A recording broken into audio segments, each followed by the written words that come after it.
I don't think Anybody so, know? no. No, I think it was only since October. Okay, so I'm not 100% sure where he's going with that, to be honest with you. But yeah, it sounded like that. The Maggie and Ron thing is kind of accurate, and I have a reason why. Because now you're coming out and you're saying disparaging things about Jaguar, even though you didn't say her name, we know who you're talking about. Mm-hmm. You're playing a video of a Jaguar after the fact, all of a sudden. Mm-hmm. Mm-hmm. So what's that about, Ron? What's that about? That's all I want to know. I think that's good. And something to do with Beverly. With Beverly? No, I didn't even know what happened with Beverly, but I can't say yes or nay that Sean just cut off Beverly because I don't know. So I can't like really speak on that, right? Yeah, I just want him to know that I caught the shade. I caught the shade. Mm-hmm. And you're going after Sean for you're saying that he treated you in such a way, but you go to the whole YouTube where the whole world can see and air him out. I don't know. Mm-hmm. I guess I'm just a different type of an adult. I guess I just don't. I don't know. I don't like do things like that. I mean, I feel like, well, I guess he did say he tried to talk to him or whatever. I don't know. All I know is I don't know what Jag has to do with this. Your paycheck. I don't know what Jag has to do with your paycheck not being what it's supposed to be. That's it. That's all. Anyway, I'm going to move on. I just wanted Ron to know I caught the shade. And you know what? Why say something now? Why you didn't say something before? Why wait until he cut ties with you to now go after Jag and say all these disparaging things about her after the fact? Only because Sean cut you off. Yeah, that's my real question. Well, I think he's done another live, Auntie Leah. So I think there's more to it. Yeah, there's a part 2, but that happened when I was sleeping. When you were sleeping, I don't know if I want to check it out. I might check it out because I really don't go looking for stuff like that. I don't get it. I don't get what Jag has to do with your paycheck being not what it's supposed to be, I guess. I mean, allegedly, that's what you said. So the going after Jag part. Hey, Seth. So going after Jag in that video, it just wasn't called for, and it was just downright confusing because she didn't have nothing to do with the fact that he didn't pay you. I think that I reckon that Odell could shed some light on some of this. He probably can, and if he wants to come up and shed it, he will. But he don't like to get in the mess either, you know. Mm-hmm. And I get that, and I'm not gonna get deep into it. But I just wanted Ron to know that I caught the shade about Jag, and that now it really does look like you and the owl were in cahoots behind the scenes. You just solidified that. We're talking about the Atwood divorce, Odell. The divorce between Yeah, the divorce between Ron and Sean. Here, I'm dropping a link now, Odell. Yeah, apparently something happened to Ron's paycheck. This is what he said in public. I can't even say this is what he's saying because nobody knew, right? He said something about his paycheck wasn't right, and then he went on, and somehow it ended up Jag being thrown in there as Shay. He didn't say her name, but you can tell who he's talking about. He played a video of a Jaguar and called her a big cat or something like that. So everybody knows who that is. But my question is, what does that have to do with what you and Sean is going through? I don't get it. I would like to know. I got questions. Yeah, I've got questions, and I'm going to get to the bottom of them too. Over all that. Please do. Yeah. Hey, I dropped the link, Seth. Yeah, because that just threw me way off. It just threw me way off. Yep. All right, let me put you up. All right, so how you doing? All right, all right. What's up? What's going on? I just came in, I guess, midstream. What's going on? There's a situation with Ron and Sean. Yeah. Yeah. Yep. Yep. They're officially divorcing Oh, okay. And Jaguar got brought into it. How so? through the Beverly Roads getting taken from the show So Beverly Rose got taken off of Sean's show because of hmm Ron. because of Jag. It appears to be. That's what the insinuation is. Because of Jag. How so? How did Jag get So Beverly Rose taken off of Sean's show? I don't think she did anything I would like, herself. You know, Jag doesn't I, have I to do really anything. do think my opinion is you felt this way about Jag all this time and you didn't say anything about it. So now, since you are parting ways with Atwood and your butt hurt because you have something happen to your paycheck, because that's what it started it. Allegedly, this is what he said. He didn't get the right pay. He approached Sean Atwood. Sean Atwood exploded, which I don't know if that's true or not. I just don't get that from Sean. That's just my opinion. I've never seen him type of person as to just fly off the handle. That's just what I observed of him.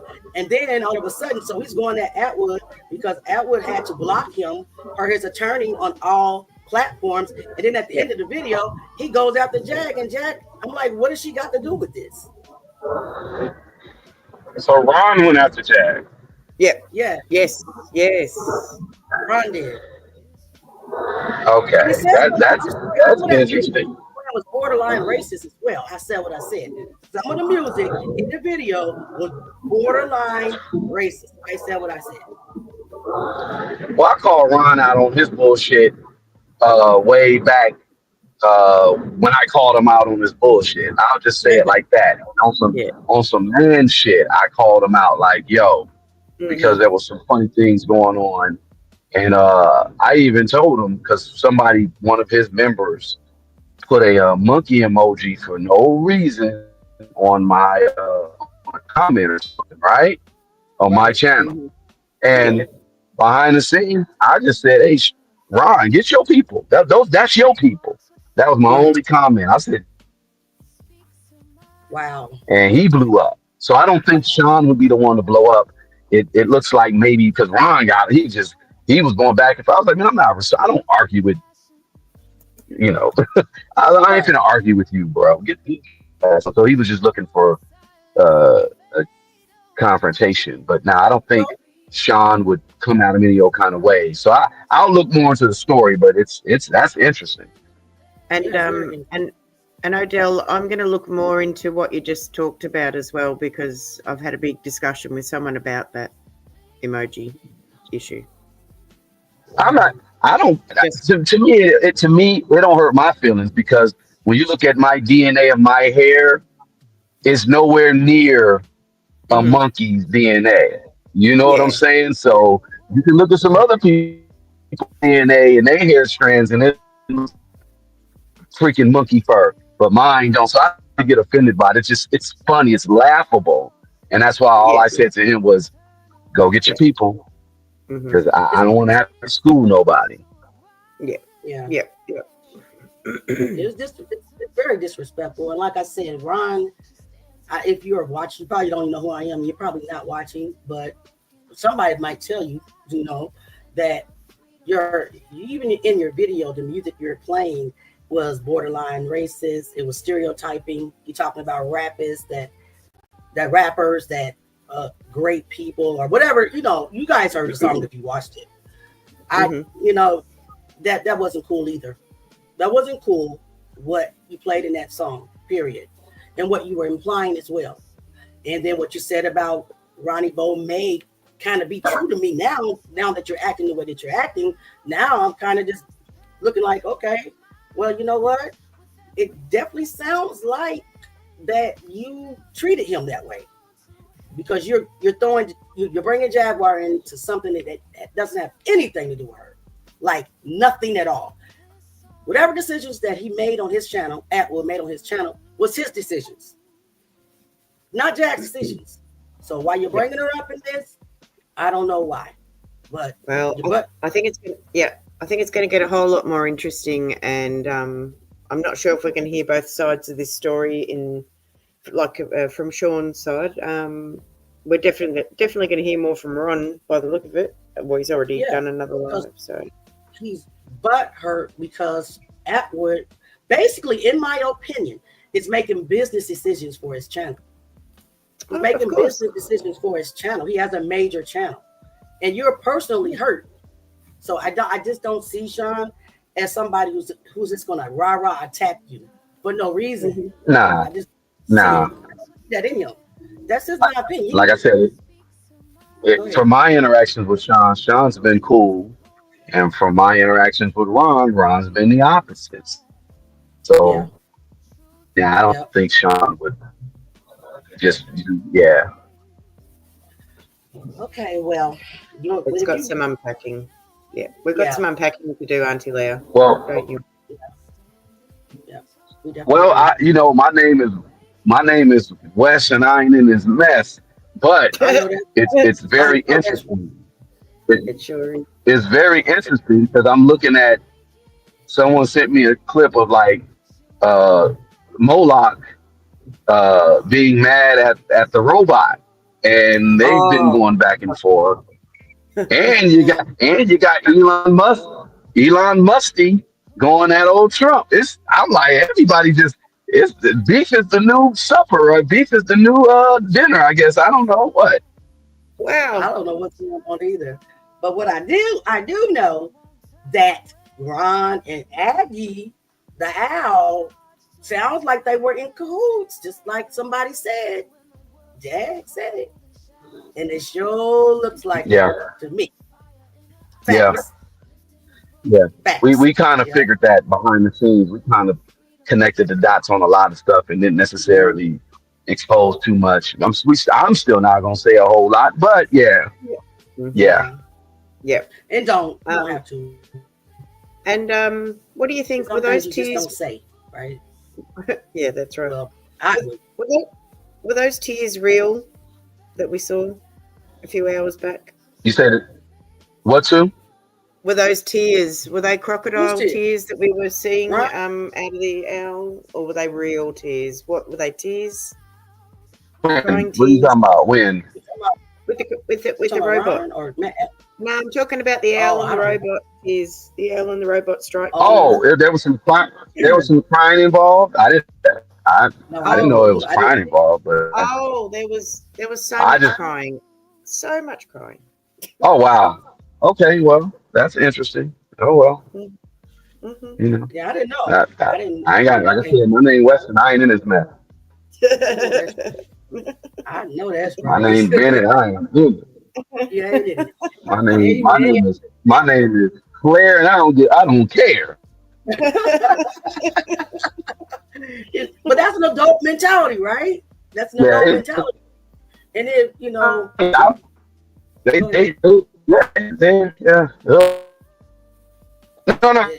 I've never seen so many adults act in this type of behavior, just take part in it. I mean, really. Go ahead. What'd you say, Nick? It's not even a full moon. That's in like 4 days. So it's not even full moon yet. Do you know how weird it is to see grown men get on here and just act like teenage women? It's just weird to me. But to each their own. That was his way of getting it out, I guess. But yeah, he's gonna have to produce some receipts if he wants somebody to believe that, to be honest with you. Because there's plenty of times that Sean could have blew up. Mm-hmm. He could have blew up at Jag. He could have blew up at a lot of people, and he's always held himself. He could have blew up at Ronnie Bo. I've never seen him acting that way. Mm-hmm. Right? So now, anyway. Sean is cool as a cucumber. Like I mean, that at least from where he presented himself to me, I've never seen that, or because we talked to him behind. That guy is cool, like straight up, Right. Yeah. I mean, I'm not taping for him either, but I don't see him blowing up like how Ron blew up on me just because I told him, "Hey, go get your people." Yeah. Yeah. Yep. I get it, yeah. Well, if you come across my live, Ron, can you answer my question? What does Jag got to do with it? That's my question. What she got to do with it? Your paycheck being short. I don't get it. She don't sign the checks. And I have not been on Atwood's channel in months. So, but Jag ain't been over there. Yeah, I was about to say she hasn't been over there in what, 3 months, 4 months.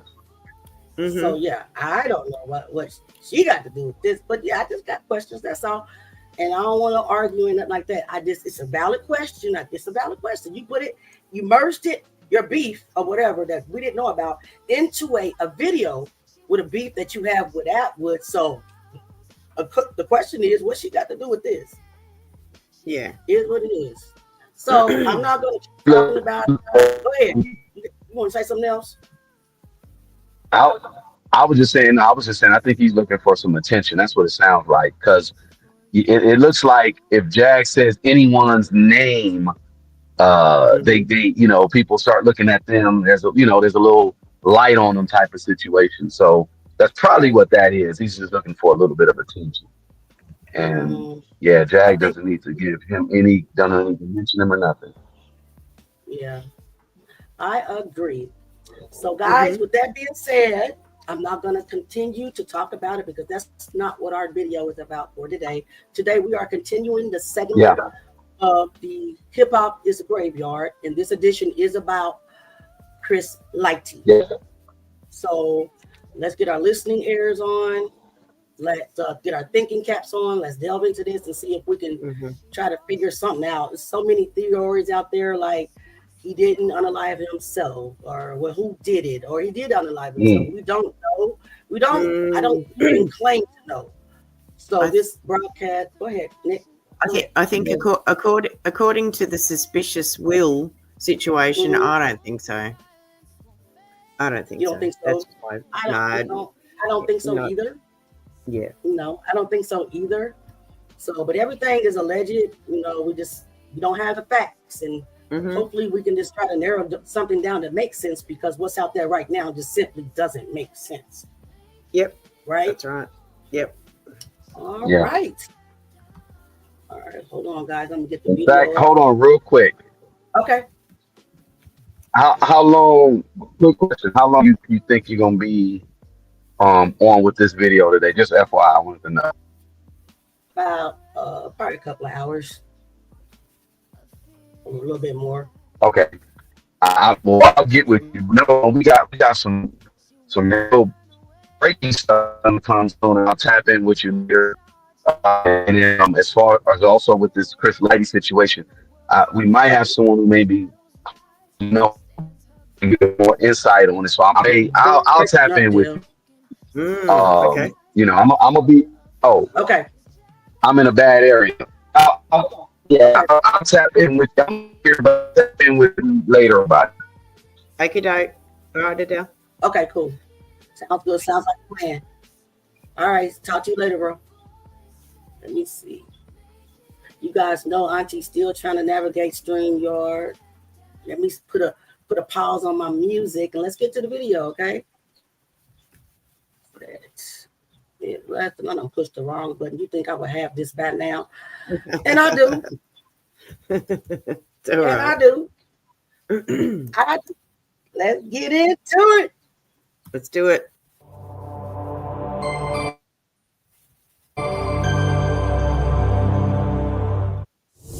Ain't nothing to it but to do it. Y'all smash the like button as y'all come in. Make sure you subscribe to the channel too. Fair use, guys. That's fair use. I keep forgetting to say it.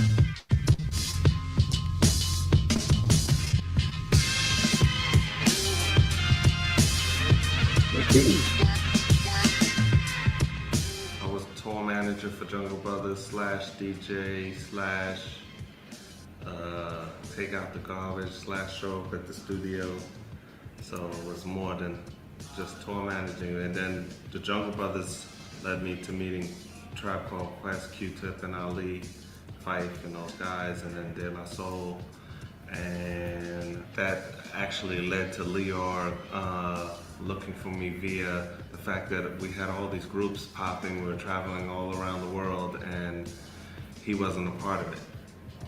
So Lior and came looking, and also Lior was a big fan of Criminal Minded and Boogie Down Productions, and I was running with Scott LaRock and those guys, and Scott was a good friend of mine, so he wanted to just know anybody that was part of the whole Criminal Minded movement and the whole Boogie Down Production movement. So we wound up getting together and talking about being a part of Rush. My first real meeting with Lior didn't go that great because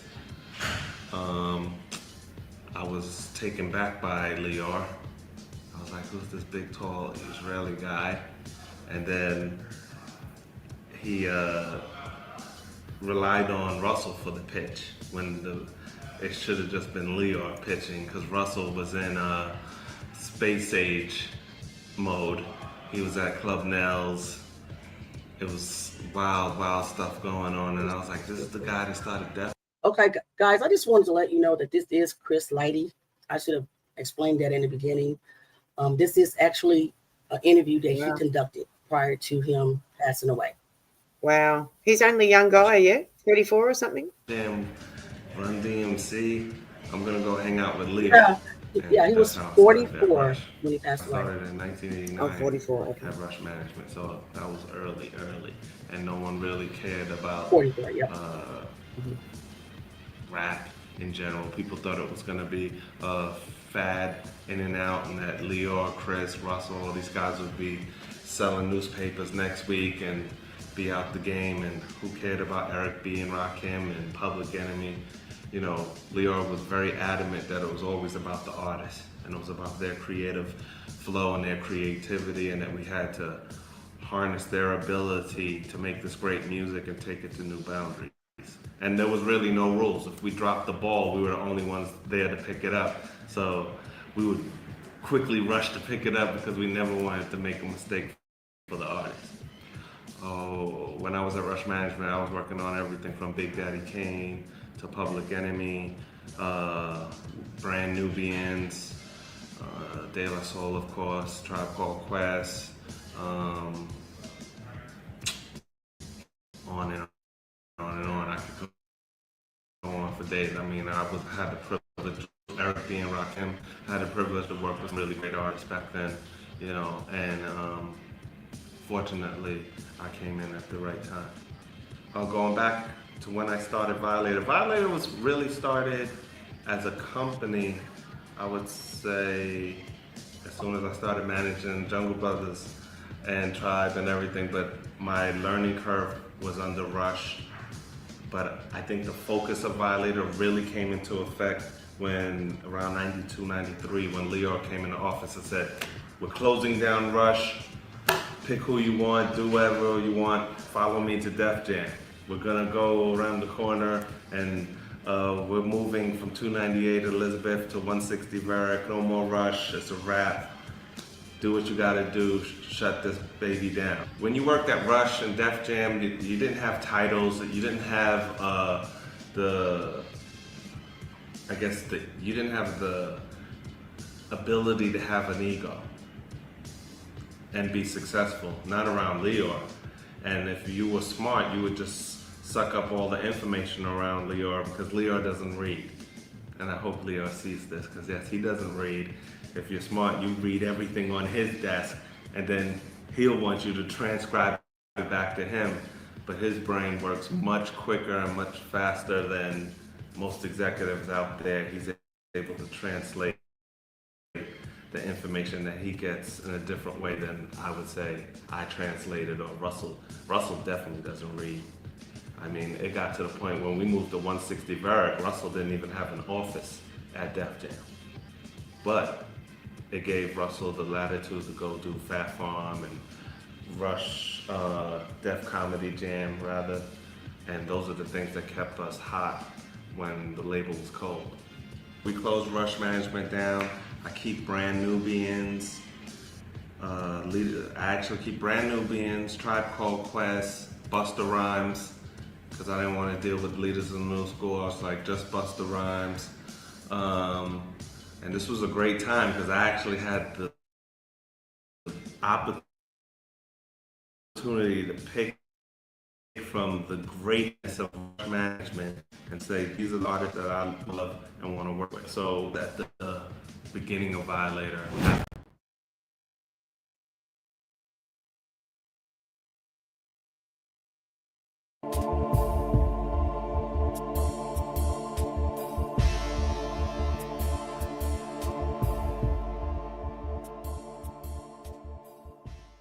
You know, if there's one series that I hope 50 Cent do in the future on his platform, I hope he do the Chris Lighty story. Him and Chris Lighty were good friends and business partners that changed the game and made a lot of money together, y'all. 50 Cent said when he lost Chris Lighty, he lost brain management. Chris was the brains when it came to handling business. Chris Lighty is the definition of street smarts and book smarts. His networking, his communication skills were incredible when it came to business and doing deals. If any of his artists got in trouble with the law, he would bail them out or go to court to make sure they're all right. Chris Lighty took care of his artists and got them more money than what they were worth. Yeah, Sha Money definitely brought 50 to the office, but 50 set up the meeting. It's funny because Sha brought 50 to the office. My daughter got sick at school and I had to leave. I said, yo, I'm gonna leave, but we're gonna set this meeting back up. And he was like, oh, here we go. You know, he swore that I was not gonna call him back. And you know, I love the music. I had already heard the music. And I think we might have gotten together either later that week or the following week. But Sha Money was definitely influential in bringing 50 and I together. I heard of 50 with Trackmasters before, so I knew 50 from the whole Trackmaster era, How to Rob. You know, I had done a lot of business with Trackmasters back in the day, during the Trackmaster, Bad Boy, Def Jam era. So, you know, I knew of 50 and I knew of some of 50's heroics on the street back in Queens. So I knew of them even before I had met him.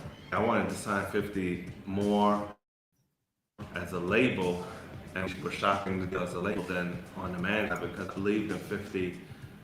You know, 50 is one of the few artists that I've ever seen in my career say, hey, I'm gonna sell 10 million albums. And I go, yo, I love the music, 10 million is crazy. We're gonna sell 3 million albums, money. And he was like, no, we're gonna sell 10 million albums. Well, 11 million, well now 12 and a half, 13 million albums later on Get Rich or Die Trying, you know, he just had that aura. He had the story that made you want to, you know, fight for him, made you want to gun for him, and he was a good guy overall. You know, he was in the struggle, he was in the hustle, he did everything right and everything wrong, and he was trying to do something right for his family at this point, and the music was great. You know, I heard the whole thing my kids were doing, and I was like, oh no, I don't understand it, this is crazy. Yes, guys, he does have a connection with Diddy. You will learn that later on in the video, this connection, you know, with Diddy. And I kind of think that this may be one of the reasons that 50 Cent and Diddy have a beef today, kind of, sort of. I kind of think that. I don't know a lot about this story because I honestly didn't know who Chris Lighty was until after he passed away. Mm-hmm. So you just don't know about these big execs until after the fact because they're not out in the front, right? They're in the back making things happen. So, but yeah, he has a connection with Diddy. Crazy. But then I was able to talk to Soulja Boy through 50 Cent, and I was like, this kid is really smart. And if you look at the internet, he's been the only guy to date on the rap side to take his music and turn it into a multi-million-dollar operation. Whether you like it or not, you don't like his poppy records, you don't feel he's hard, whatever. He's Will Smith of the South for rappers right now, and he should just stick with that. He doesn't have to prove anything. He's made tons of money, and at the end of the day, he's also still a young man. You know, he's just now coming into his own. So the fact that he was 17, 18, making millions of dollars and didn't have the right guidance, we were able to jump on and fix a lot of his issues and clean up a lot of his contracts. And the fact that he was smart enough to let us do it shows, you know, a way bigger level of maturity that he has than a lot of other artists have that are probably 5-10 years his senior. I found out Diddy could rap when everyone else found out when he dropped. You never found out that Diddy could rap, Mr. Lighty, because Diddy cannot rap. That's absolutely a lie. He cannot rap at all. His cadence is horrible, and he doesn't write, and his deliverance is also horrible. So that's not true. Diddy can't rap and never could. And that's my opinion, though. Yeah. That freestyle, and I was actually in Japan with my daughter, and I was like, I called his father. Wait. Hold it. Son is crazy. Okay, wait a minute. He didn't say Diddy. He said Diggy. Diggy is Russell. No, not Russell Simmons, but the other part of DMC. Run DMC, run, son. Diggy. Duh. No wonder why he's. Yeah, Diggy can rap. I take that back, but not Diddy. Diddy cannot rap, but Diggy can. All right, my apologies. I want to manage your son. I was about to let him have it over Diddy. Don't let nobody pitch. You could pitch. Don't make a decision until I get back and give you my pitch, because I think he's LL Cool J. They were like, what? He's Nas. No, he's not. He's LL Cool J. He's going to be here 20 years, 25 years. Please, let me get back from Japan. And his father was like, okay, we're going to let you get back. And then I met Diggy, and he's another, you know, wow, these kids are getting way more intelligent and business savvy. And it's probably because of the net and the web and everything that they see going around them with the Sean Carters and, you know, Sean Combs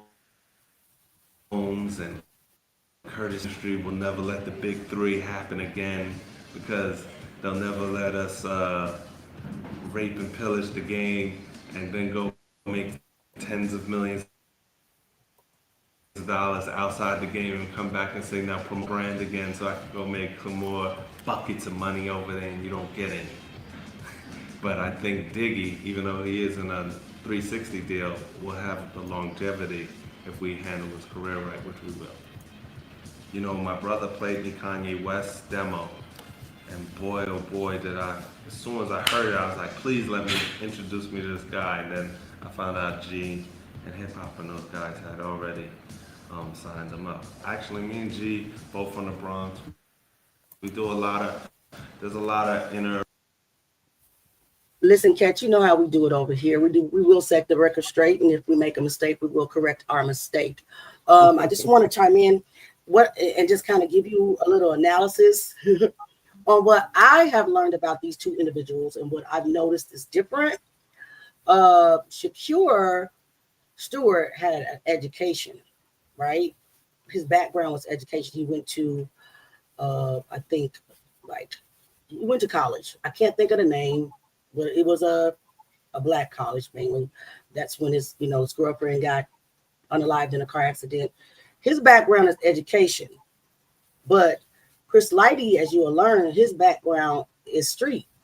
And it just amazes me how somebody that's street can just come up in this business and be so intelligent to where you don't need the education and just dive right in and to become successful in it.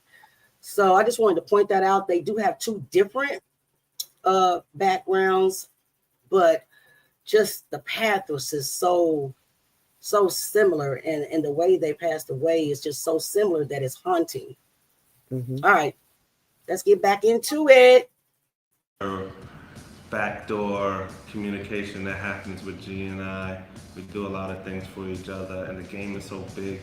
There's no competition like that. You know, I feel like whatever I could do to help him make money, I do. I brought him a Sprite deal for Drake. You know, I want to welcome Blue Williams, who is the manager of everyone from CeeLo Green to Nick Cannon, and the business partner of the late Chris Lighty, who managed 50 Cent and LL Cool J and some of the biggest names in music. Chris Lighty was found dead last week in an apparent suicide that has sent the music industry reeling and left so many unanswered questions about the factors that may have led up to his death, and also about the future of his business and his long list of superstar clients from here. Welcome to you. Thank you. First of all, my condolences on the loss of your friend and business partner. And before we start, I want to put in perspective who Chris Lighty was. He was responsible for the careers of many artists, including 50 Cent, LL Cool J, Busta Rhymes, Sean Combs, certain aspects of his career. Before that, he managed greats such as Tribe Called Quest and De La Soul. He was very close with DJ Scott LaRock and helped him in many ways. And before that, he carried records for DJ Red Alert as a member of a group of Bronx kids known as the Violators. He went on to form Violator Management, and he is best known in the business for helping to broker the famous vitamin water deal in which 50 Cent. Okay, guys. Someone in the comment, let's see who, Barbara J, she asked the question, how long after this interview, that he basically passed away. And this interview was in 2011, and he passed away on August the 30th, 2012. So it doesn't give us the month that he passed away. So with anywhere between 12 months or less, I would say that's when he passed away. It's just sad. Took stock in the company in exchange for his endorsement, and when the company was sold to Coca-Cola, he reaped a windfall worth a reported $100 million. You were raised in the Bronx. I'll get you some coffee, Last Alina. year, you and Chris merged together your companies. You worked closely with him. There's been so much speculation as to what might have happened. The medical examiner's office has said an apparent suicide. Members of his family and Russell Simmons have said that they don't believe it was a suicide. Okay, so look at what Russell Simmons says while he's on the run somewhere in Belize with his crime committing self. He said, I don't think Chris Lighty killed himself. Oops, should have said that. YouTube, I'm sorry. I don't think Chris Lighty unalived himself. His brother Dave wants an investigation, and so do I. Nothing's adding up. So that comes from, someone that was really high up in the industry as well. And he's not the only one that said that they don't think that he would have did it. And that's the same thing they said about Shakir Stewart. It just doesn't match their personality. But we kind of figured out what was happening with Shakir Stewart mentally and spiritually. He was being attacked and stuff like that. But I don't know. But it's just odd. It's just odd how he publicly came out and just declared that on Twitter. Another examiner to make a determination as to the cause of death. First, hey, before we get into everything, do you believe that it was a suicide? I think at the end of the day, it was a tragedy. I think really it's he's gone, and we're all suffering a great loss. And so no matter what happened specifically. And I'm just going to stop it right there because, I do have to give commentary because this is a reaction video. Even though I make the video and merge it and critique it, the original content is not mine. You can barely find anything out there on him, just like Shakir Stewart. It's like they scrubbed the internet of the original information, and you only can go off of other people's documentaries. So we do the best that we can. So we do have to stop, and we do have to give commentary every once in a while. And, it's good for us. But do you notice how he danced around this question? Nick, do you notice how he danced? He didn't answer the question. His business partner, this is his business partner, who's basically being careful with his words. Yep. He really just danced around the question and did not give his opinion on whether or not he believed Chris unalived himself or not. I mean, it's a yes or no question. Yeah, it is a yes or no question. Yep. Yeah, he just completely danced around it. Well, he's just gone, and we just all have to accept that that was not the question. No, we don't. Right. No. So who gave you a check? Mm-hmm. And do you have something to do with it? Suspect number 1, business partner. Let me write that down. Business partner. Because you just danced right around that question with no emotion whatsoever. All right, let's keep going. I'm writing down suspects, guys. The end result is that he's gone and we've lost a leader. And there have also been reports, some of them conflicting, about the events in his life that may have led to this. They range from marital problems to financial problems to the pressure of the industry. Hey, what Patricia. Other factors could have weighed into that? And the question was depression part of that? Right, Barbara. I think that the pressure that comes with being a manager, a leader, icon as Chris was, can weigh on people, and it can weigh on it's a heavy burden to carry, and that weight can affect you, and it can start to take its toll on you, and I think that sometimes when you're carrying around that much weight, we as men, as black men, as hip hop entrepreneurs and stuff, we don't always let it on that we're carrying that much weight, and so it affects everyone differently, and especially if you internalize it, it can really eat away at you from his worth.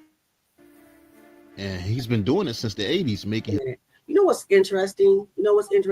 Is that the business partner has never been mentioned. I don't even know his name, even though I heard his name. So could there be a little jealousy going on? Because even to this day, you don't know who he is. I don't know who he is. So he wasn't as popular as Chris Light. He was just a business partner that I didn't even know existed because no one talks about him. So with that, look at this expression even right now during the interview was kind of like nonchalant, looking down, distant, and then Chris, right, and distant, and then Chris is smiling, head up, because he knows that he's the popular one. He's the go-to guy. He's the it guy in this corporation. It's just odd. I'm just observing body language. What do you guys think? What do you all think about the body language? I agree. What do you think, Nick? Yeah, I agree. And Chris has got a really nice personality. Okay, let me pause. He was a master negotiator. Sorry, I just said Chris has got a really nice vibe about him, a really nice personality. Yeah, and this other guy's business. I mean, his body language is just saying so much. Kind of like that body language that was in that Biggie and Diddy video or Puff Daddy video from a long time ago before Biggie passed away. But after Pac passed away, they was in this interview that was televised. And remember that video where Diddy's eyes were just all over the place and was saying all kind of things like you're lying, like I'm a liar, I'm a liar, I'm a liar. Don't say that, blah, blah, blah. You're talking outside what we rehearsed type of situation. That's kind of how he's looking a little bit. Like he kind of knows that he is not the main character in this business that they hold, that he's like taking the back seat.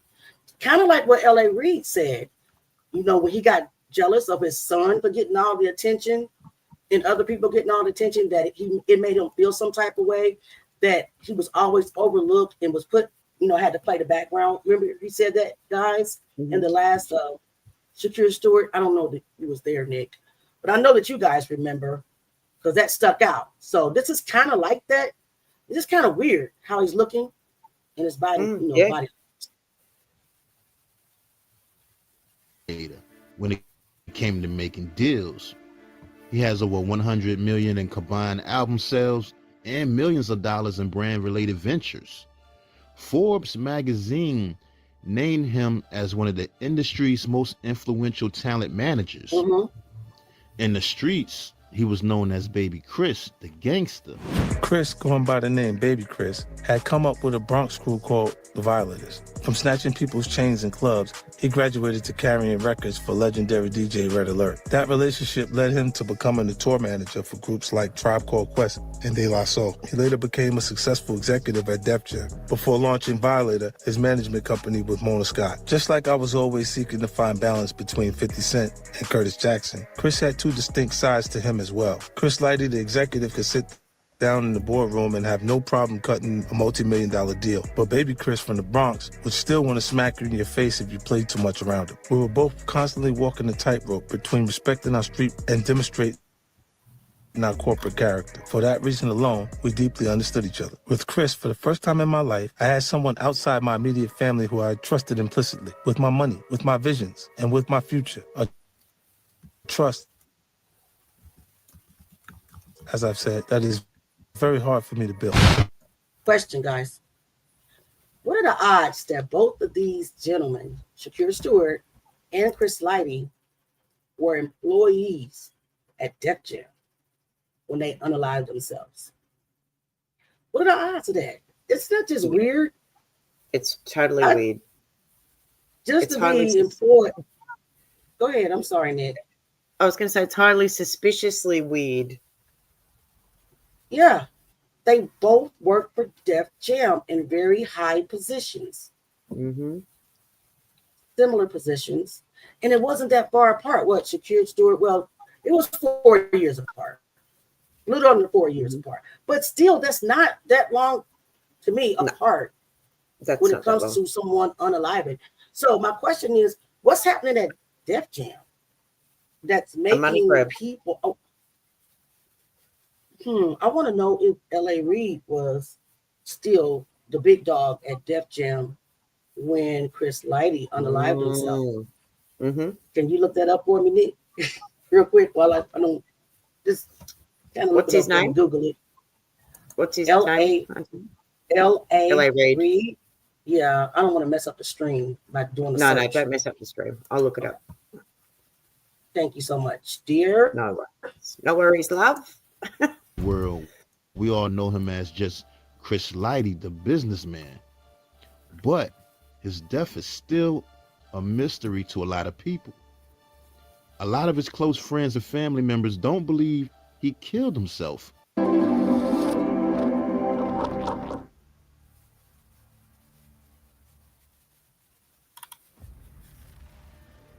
The death of Chris Lighty is going to have a devastating impact on the music industry. He was one of the people, one of the pioneers of this whole phenomenon of branding musical artists to actually represent corporate brands, large iconic corporate brands, everything from Coca-Cola to Pepsi to the household names. He was the person that really was kind of the liaison that showed companies, we're going to be able to show you and to break you into markets that you otherwise wouldn't be able to break into, and this is a demographic that you want to get to.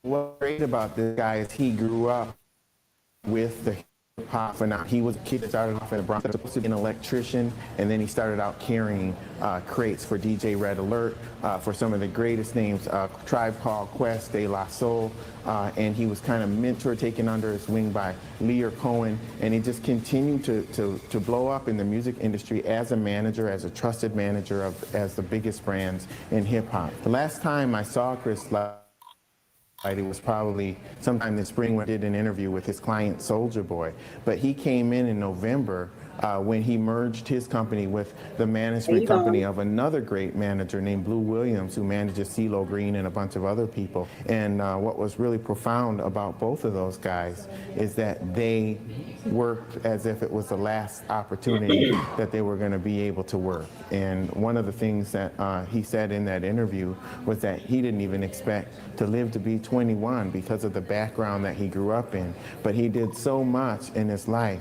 He's the Steve Jobs or the Bill Gates or of the hip hop. He's somebody who sat at the forefront of the industry, came a generation after Russell Simmons, but he was the guy that helped, one of the guys that helped usher hip hop into the next mainstream phase. Let me say this. How many of you can resonate with not thinking that you're going to make it to the age of 21. I can personally say that I used to think that as well, because my lifestyle as a younger, as a teenager, not as a young adult, my life changed after I was 18 years old. That's when I was introduced to the Lord, and everything got better, the whole life. But while I was a teenager and while I was young, we were very poor, and we grew up in the ghettos of America, and it was just very dangerous over there. So I can definitely relate to him saying that he didn't think that he would make it to the age 21 and be totally shocked that, oh my God, I'm 40 some years old now. Yeah. So I just want to stop and say that his story is, I can tell that he started out rough, but Shakir Stewart had a different start out. It looked like his early life was grounded. He had both parents. He lived in California, in a good neighborhood. We didn't hear anything about him struggling, growing up in the ghetto and stuff like that. So though their stories are different in that aspect as well. Interesting. It's very interesting. Also, again, that business partner, he didn't matter at all. I mean, nobody ever mentioned him, and he's still not being mentioned. So definitely, it's some jealousy there. So let's continue.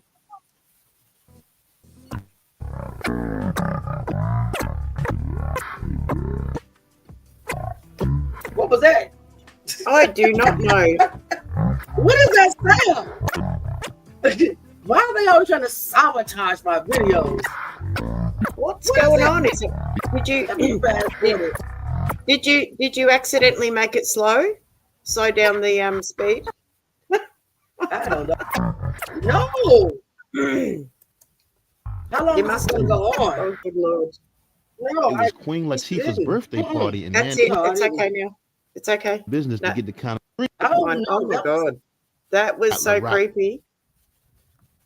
Was killed. Well, I'm trying to back it up to the beginning. It was so creepy. This is just weird, guys. It's fine. Absolutely creepy. Sounds like the devil. What? I don't like it. Get rid of it. I still hear it.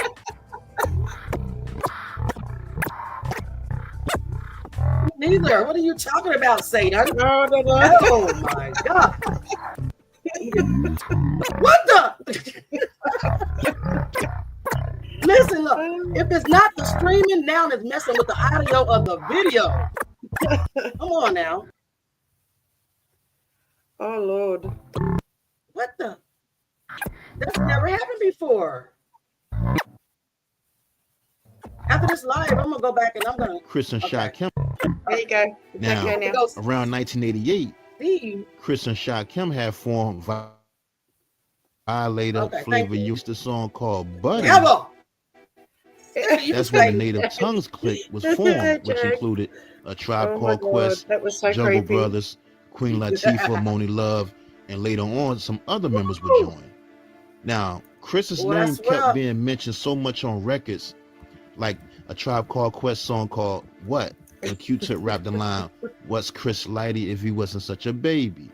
That was my junk right there. That album they don't was like crazy. us talking about him. You know that, but his name caught the attention of Leo Cohen, who wanted him to be down with Rush Management for Def Jam. Because see, Leo was a big fan of the Native Tongues, and he was a fan of KRS-One and Boogie Down Productions. And he was impressed how Chris was taking all these groups on the road and was making money. A lot of people don't know that Chris also went on the road with KRS-One and Boogie Down Productions too. Chris and Scott LaRock were real good friends, and he was actually present on that day when Scott LaRock was killed. Chris was there when Scott LaRock got killed outside the housing projects in the Bronx, in the High Bridge housing projects. Wow. He was there for that first hip-hop murder, y'all. That's crazy. Y'all make sure y'all check out that Scott LaRock story I did on the channel too. But anyway, so Leo wanted Chris to join Rush Management, and when Chris first met Russell Simmons, he really wasn't feeling him at first, because when he met Russell, it was at a club where everybody was doing drugs and getting high, and a bunch of other strange stuff was going on in the club that he didn't want to be a part of. But after Leo convinced him for the second time to join Rush Management, He agreed. Chris knew he needed to learn a lot more about the business to get the kind of money that they were making, so he took the Rush Management Def Jam offer. Now, in 1989, Chris would get his face slashed while waiting in line to get inside a club. Now, the story goes, it was Queen Latifah's birthday party in Manhattan. And, you know, she had all types of guests in there. She had Bobby Brown was in there, Wesley Snipes, Chris Rock, and some other celebrities. Plus, her family members and friends were also there at that party. Now, Chris and Africa Baby Bam from the Jungle Brothers had arrived late, and they was trying to get past the line to get in. But some other guys who were waiting in line didn't like how they were skipping the line, and he pushed Chris and slashed him in the face with a razor. Next thing you know, Chris and his peoples he was with ended up beating the guys up outside the club, and the guys ended up running inside the club. And that's when Chris made a phone call to his crew, the Violators. And some of the Violators were already in the club, and then some more showed up. And when they got in the club and found the guy that had slashed Chris in the face with that razor. Hey, Jack, how are you doing? Hey guys, how are right now? Scratching a mosquito bite. I haven't had one of these in a minute. Lord. Oh my God. Oh wow. Yeah. Wow. You know they love me. So they love to eat on me. Mm-hmm. You ain't never lying, girl. I'm so glad that you guys are, you know, here doing your thing. I've been a little busy. It's my sister's birthday party tonight. So I'm getting ready for that. And nice. I want you guys to say a prayer for me. I think I'm about to do something that's really going to hurt people's feelings. So boy. What's that? Okay. I can't talk about it. Okay. All I'm going to say is just keep me in prayer. Okay. Yes. It's heavy. Mm-hmm. Okay. We definitely are going to keep you in prayer. I think a lot of us always pray for you. So I know you do. And I appreciate y'all for that. I'm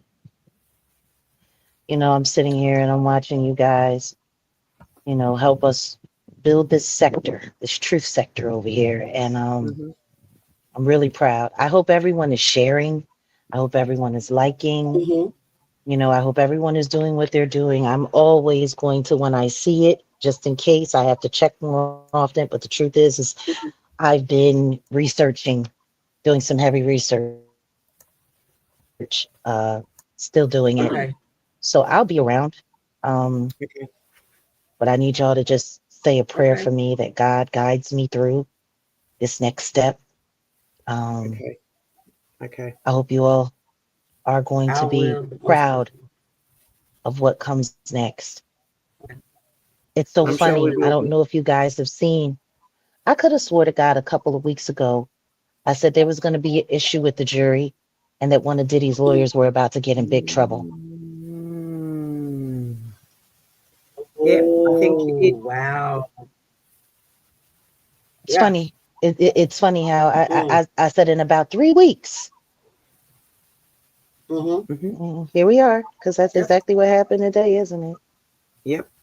Ooh, yes. Well, we cannot wait for the real update, Jag, from you, because there's so many people out here trying to spin the narrative. I just can't watch them. It's like, what I'm also going to ask that everyone in the community, let's keep Natanya in prayer. Let's make sure we raise her up whenever she goes live. Let's make sure we share it. Natanya Rubin is probably the most pure sacrificial lamb victim in the Diddy realm. And I just got word not long ago. I've been holding on to it for a while. Looks like there might be a documentary coming trying to paint Natanya as a liar. Oh, no. Let's just leave this lady. It was somebody in her comments that day that she went live, the last time, it was somebody in her comments that was telling her, you just need to let it go, blah, blah, blah. Came into her live to attack her. Mm-hmm.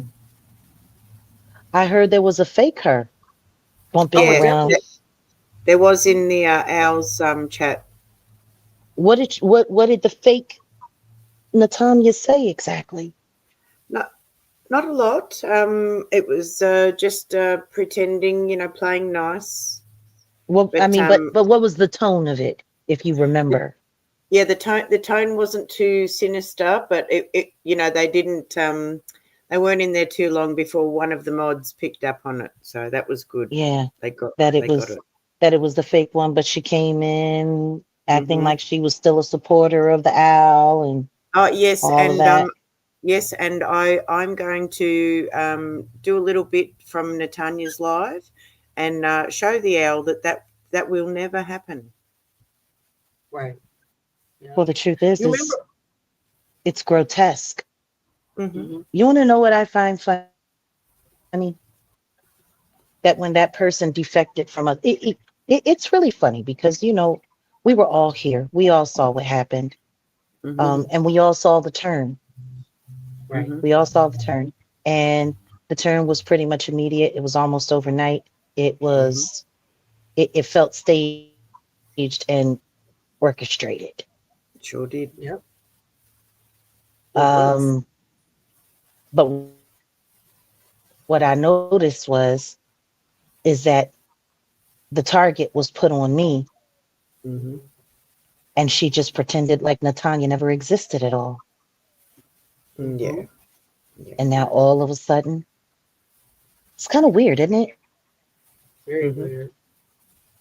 It's like it's very strange. It's very strange because I remember once upon a time that person said that their whole purpose was to come and help me and Tanya and stand by the survivors. And it's almost as if you totally forgot about that person altogether.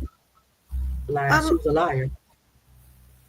Oh, yeah, can I ask you both for a reality check on something that I think that I saw a long time ago? What? Did the owl used to have a YouTube banner saying "victim" in big letters? I don't remember. Before it got updated, I think that Jay Mizak might have done her YouTube banner, so I think it said "victim," and I was I think when I first found Maggie or the owl, I'm sure it said "victim," and I was shocked. I was a bit shocked. It had some shock value. So anyway, it could have. You mean victim, like labeling herself? Well, she did say she was a victim. She said she was great as a child. Yeah, but it was like very dramatic. Well, see, this is the thing. Nobody calls themselves a victim. No, and she when you're a survivor. People. That's right. She goes after victims, people that call themselves victims. So. Yeah, I know. It's interesting. I also heard there was some other stuff going on. There was a falling out over there in Great Britain. There's a divorce. Yep. Really? Who? Yep. And Sean Atwood and Ron, and somehow you became in the middle of it. Really? How? That's what I want to know, Ron.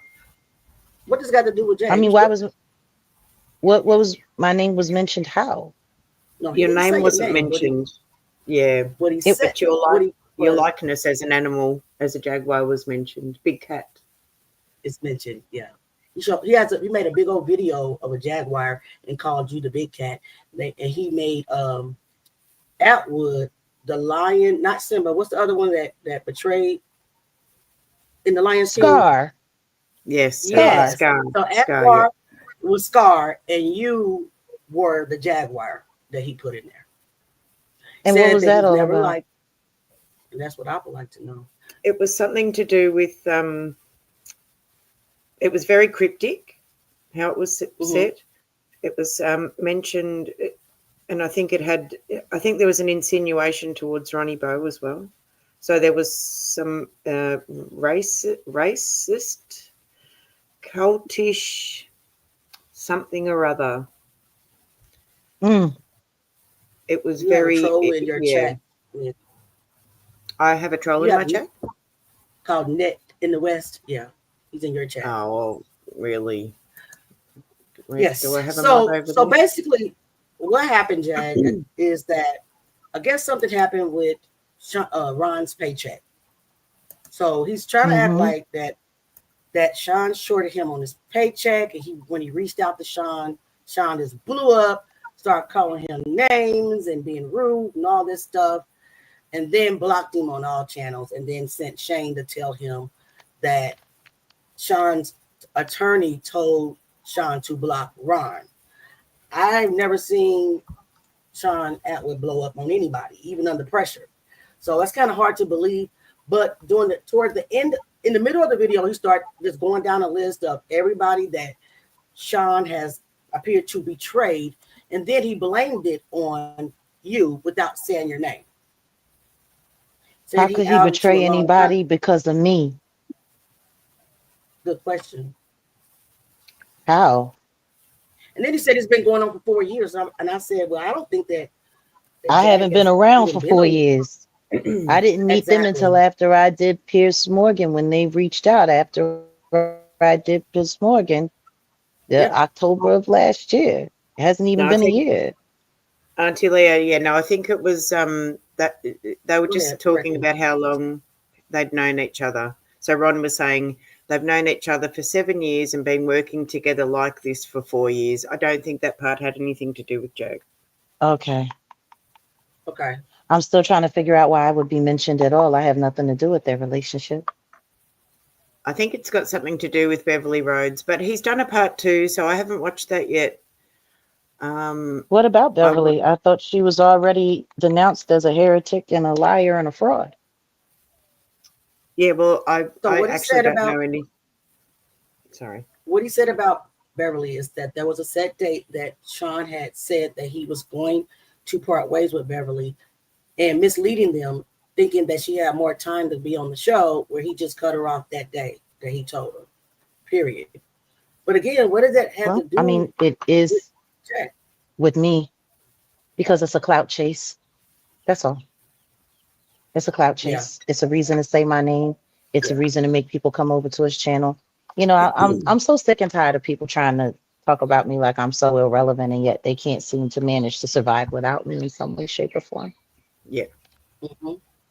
I agree. It's a little annoying. I would think just so. A little.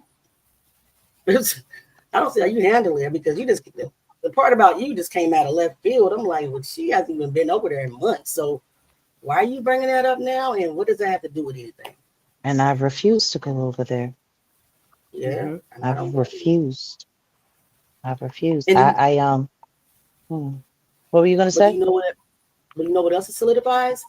Your analysis on who was in cahoots in the background when someone said that it looks like to me that the Al and Ron were working in the background all along. Mm-hmm. Mm-hmm. And that's exactly what it looks like, because that's who he's acting like right now. He's like, why bring Jack up? Because your paycheck was short? What does Jack have to do with your paycheck doing short, sir? Nothing. So yeah, there's truth to what you said. They were working together. Yeah, I know. In my opinion. Yep. I know. The thing is this, and this is the problem that Sean had with me. The second that he started seeing that there were lack of integrity going on with the people that he was allowing to associate with and build their personas on his platform, and he didn't check anybody or hold anybody into account, and just continued to keep making excuses for people and saying, oh, I don't think it was this, I don't think it was that. That's when he hurt himself. Mm-hmm. And not only that, whatever bad dealings that they had going on, he just emboldened it. He emboldened it. He really did. It's no different than Diddy pow-powing Natanya in the face, kicking out $1 million out of his pocket, and just keep moving on. It's the same thing. When you don't shut down corruption, when you don't shut down things, when you don't handle things with a pure lack of integrity, guess what? All hell breaks loose. Mm-hmm. And guess what? I blame him for all of it because this is you. These are your people. This is Yep. your staff. This is what's going on. And Yep. you know what? I am so grateful. We don't have nothing to do with this crap. Nothing at Nothing. all. They cannot But why blame do this they always try community to? for anything. Yeah, but why do they always try to make it about? It's just so evident to me that people deliberately try to bring you into stuff that you had nothing to do with. But okay, I didn't mean to cut you off. No, Finish what you. please. It's your channel. Please I finish. know that, but it's rude to cut people off. No, it's you not. know. Not on your channel. I do it on mine. You can do it on yours. Cut me off. Cut me All off right. just like Brown Check got cut. Yep. Now see, you got jokes. You got cut. Well, with all those children, I can understand why he'd be worried about it. Yeah, but I just then he told him, if you get on the internet and say anything different, I got all the receipts and I'm gonna out your mate. Whatever, he might not have said mate, but I'm gonna out you. That's what he said. He's going to out who? Sean Atwood. Oh, that sounds like a threat. Was a threat. That's probably why he mentioned my name, because he thought I would be interested in their falling out, so he could find a way to link up with me and give me receipts on Sean Atwood so that he could tap back into the game. And guess what? I don't give a fuck, honestly. Mm-hmm. Fair enough. I don't care. Fair enough. Good. I really don't care. Because that's I really don't care. Mm-hmm. It's this is a mess. Because I'm gonna tell you what I do know. Of all of the names being mentioned during this Diddy trial, I can think of 4 or 5 names that are radio silent that shouldn't be. I agree. Ariel Mitchell Kidd, Chris Todd, Courtney Burgess, Adria English, and Lamisha Fuller, who is still active here on YouTube right now. Wow. Yeah. Wow. She's still active. She's still active, and she's still taking questions from people as if she's actually a real Diddy anything. It's disgusting. And guess what? Wow. Lionel B might have brought it all to the fore, but it's the rest of the content creators that kept it going. And the main one and the largest platform that did was the Sean Atwood platform. And meanwhile, while they were busy trying to line me up to be in cahoots with these weirdos to kill my credibility in some way, they let all of this stuff live. And now nobody's saying anything about it. Anything. You know, maybe this is just karma. But I tell you what, I got a good feeling that a lot of those receipts probably have something to do with the fact that they knew that all of those people were fake to begin with. I've got one. Sorry, Auntie Leah. I've got one more receipt for you, Jag. Oh, what? So in early December, I happened to be watching AT2, and a man who I had no idea who he was at the time, called the Gospel Storm, was on AT2's channel, and he was dragging Natanya Rubin. I was so upset about it that I sent Natanya an email about it. So I've got the receipt of that. I just thought that was important to note at this time. Well, the funny thing is, yeah, because he was trying to bully his way onto Natanya's platform, and she said no. And I guess he took it the wrong way. What I find most interesting is of all of the things that people are sitting there talking about, I've been telling people for I don't know how long. You want to know what really trips me out? Nobody's paying attention to the origin of where that man came from. See, I remember the first time I heard him on YouTube. He was sitting with Storm Monroe. Yep, a lot, often. Interesting. He was sitting with Storm Monroe, exposing the gospel community up until Storm was about to get sued by TD Jakes, got struck a bunch, and that was just the end of that. I just find it funny that somebody that came in specifically to expose the corruption and the sodomy in the gospel world, Mm-hmm. that all of a sudden you jump from that to chasing Natanya Rubin, Mm-hmm. chasing Right. me, and chasing whatever Mm-hmm. story you can chase. And Exactly. I told everybody that. But what I do know is that if it came by way of Storm Monroe, then undoubtedly it all started with Trashy K. Yeah. Right. Yep. So my thing is It's while everybody's running around heralding him as a PDFer and being this mm-hmm. stone cold crazy person, and they want to blame people for working with him and blame people for talking to him.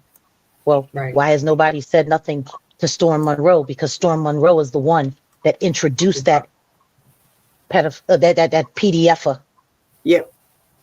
on this platform. Why is nobody going after Storm Monroe? That's who brought him here. Yeah. Yeah. It's a valid.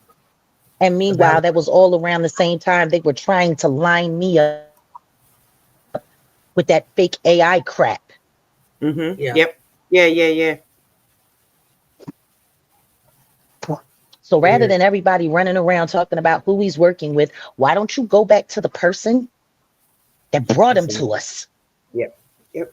Because I don't see why I nobody's agree. asking Storm Monroe why he introduced someone on the registry Mm-hmm. Yep. to YouTube. He's not supposed to have a social media.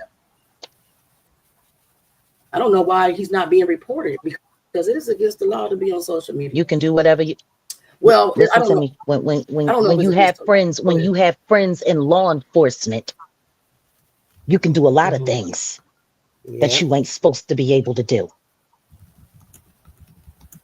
True. Yep. I'm so sick and tired of everybody and their diversionary tactics and all of that wildness. I'm just tired of it. I'm tired of everyone acting like they're stupid. I'm tired of everyone acting like they were born today.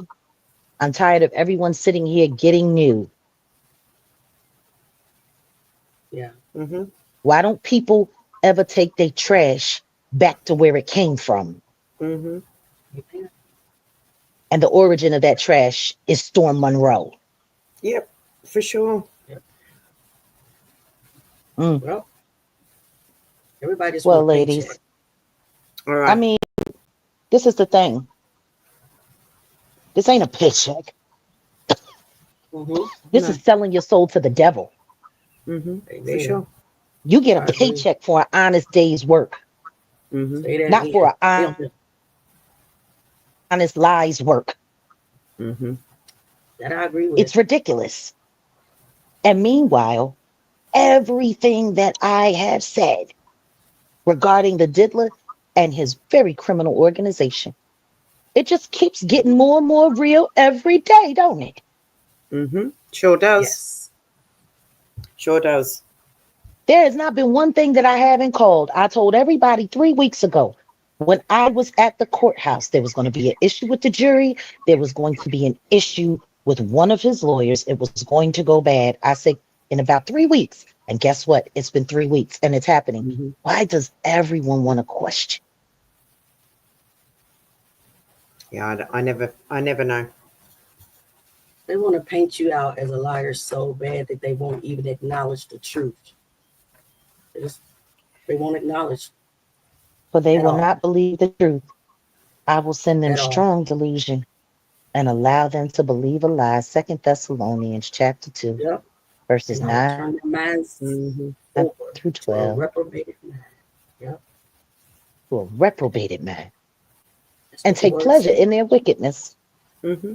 And take pleasure in their wickedness. Wow. Yep. Now, I remember when Chris Lighty was announced as no longer with us. Mm-hmm. See, Chris Lighty's death for me was very I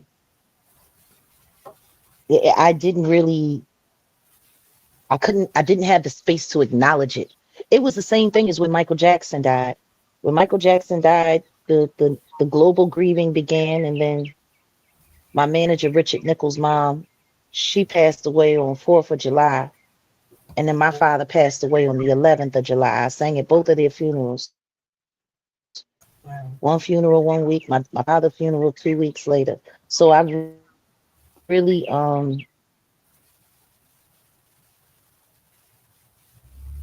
I didn't really get to start acknowledging, the loss until well after that. It was the same thing for me with Chris Lighty, my cousin Sonny. Mm-hmm. Sonny Teresa Rippey. She passed away. She was pregnant. We was Mm. hoping that she was going to be able to keep that baby. Oh, Her and jeez. her baby, by the time they found her Wow. at the let's say second trimester, Mm. blood clot embolism. She was complaining about pain in her leg the day before. She was overweight, but she was very active, Oh, no. when we lost her in 2012. When Chris passed away, it's funny, I'll never forget when I first heard about it. I said, he didn't do that to himself. No. I don't believe that It was one time to bit. pay the piper. His will's a bit And strange. I'll never, it's, yeah, just like Shakir. Mm-hmm.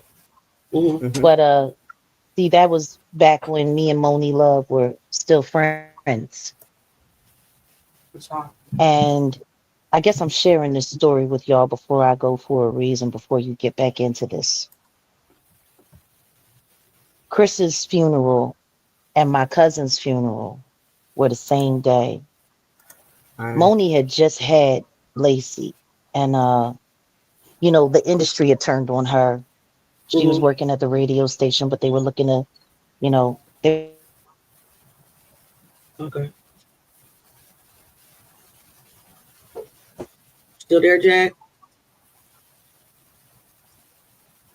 Jack, can't hear you no more. Nick. No, I can't hear her either. I think it's a signal, Jack's signal. Okay. She might have frozen. All right. Let's just wait a minute. Hello? Yep. Now we can hear you. Can you guys hear Jack? Okay. Yep. Yes. It went out just a little bit. Just connection. Okay. But I'll never forget because, Sonny was Lacey's godmom, Moni's last baby. Mm-hmm. And we took care of her. When she came to Philly and we saw what the game was doing to her, I asked my cousins to, us gather around her. We threw her baby shower. Mm. It was whenever she needed money, we would all look out, take care, bring food. Mm-hmm. When her car was down, pick her up, take her where she needed to go, watch the kid, whatever. We treated her like family. And I'll never forget when she said that Chris's funeral was the same day. And I said, well, I mean, it's Chris Lighty. I get that, but we're talking about Sonny. Right. Right.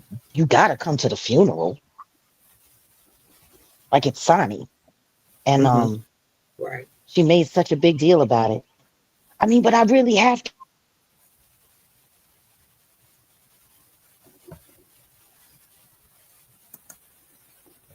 You still there, Jack? I think you went out again. Yeah, I'm here. Can you hear me? Sorry about that. We can. Yeah. Yeah, we hear you. Yeah. We had actually both funerals. But when I asked her, why are you making such a big deal? She was like, I gotta be there. I gotta be there. And I'm like, why? She was like, Jag, Why? She said, I gotta be there. My career is on the line. If I don't show up, I might as well forget it. Wow. What? And I'm like, you understand?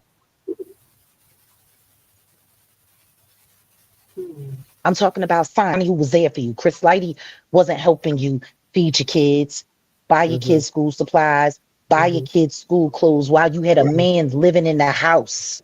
who wasn't Yeah. taking care of you or the child that he made Right. with you. Like, but the way she made it sound was like if she didn't go, it was going to be all over for her. Right. Yep. Yep. And so Interesting. she went. She went Wow. and she never sent a word. She didn't even send a card, no flop, nothing. And I'll never forget when I stood up on the podium in And Pennsauken at the church.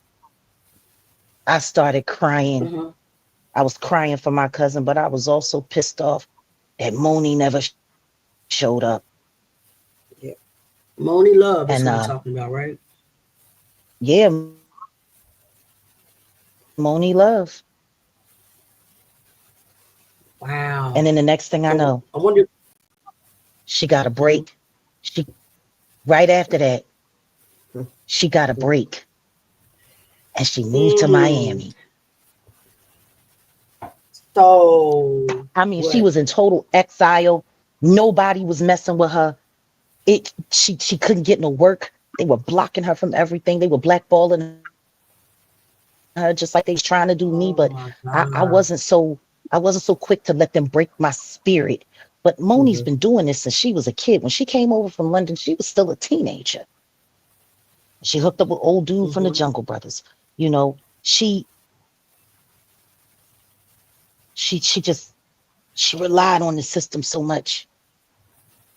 But I always thought that it was so weird that when she went to his funeral, that's when everything turned around for her. It was like all was forgiven. Mm-hmm. Okay. Ain't that weird? That is weird. Yep. So Especially, I think I know where you're going with this, and I'm just gonna say hmm, allegedly. Go ahead. no, Uh, allegedly. I want to hear what you sacrifice think. type of situation. Mm. Allegedly sacrifice type of situation going on with his That's what it wife. feels Is like, what it doesn't it? sounds like to me. Like Yeah, they and couldn't if wait to show up at she that was funeral, rewarded after the just like they did with Auntie Leah. You there? interest. Oh. But it was the I'm same here. way with Biggie I hear Smalls. you. It was the same way with Biggie Smalls' funeral. There were Mm. people who never Okay. even liked Big that had to be at that funeral. Mm-hmm. And when I look back at it Wow. now, it seems so obvious. It seems so obvious. Eh, hmm. It's That's wild. that's just crazy because it's wild because it started out with the artist. So it looks like it sounds like that the sacrifices started out with the artist, and then Mm-hmm. maybe for a period of time they moved to the music execs Mm-hmm. for the sacrifice. Where the money But is. Or maybe maybe they that just that got bolder. this demon. Or maybe they just got bolder. Mm-hmm. Yep. Don't forget, Yeah. sex, drugs, and rock and Or roll could. has always been the easiest way to kill superstition Mm-hmm. or suspicion Mm-hmm. Yep. around the I death of agree. an artist. But no different than any other monster or machine. Once it sees that it can keep doing it, it just Mm-hmm. expands.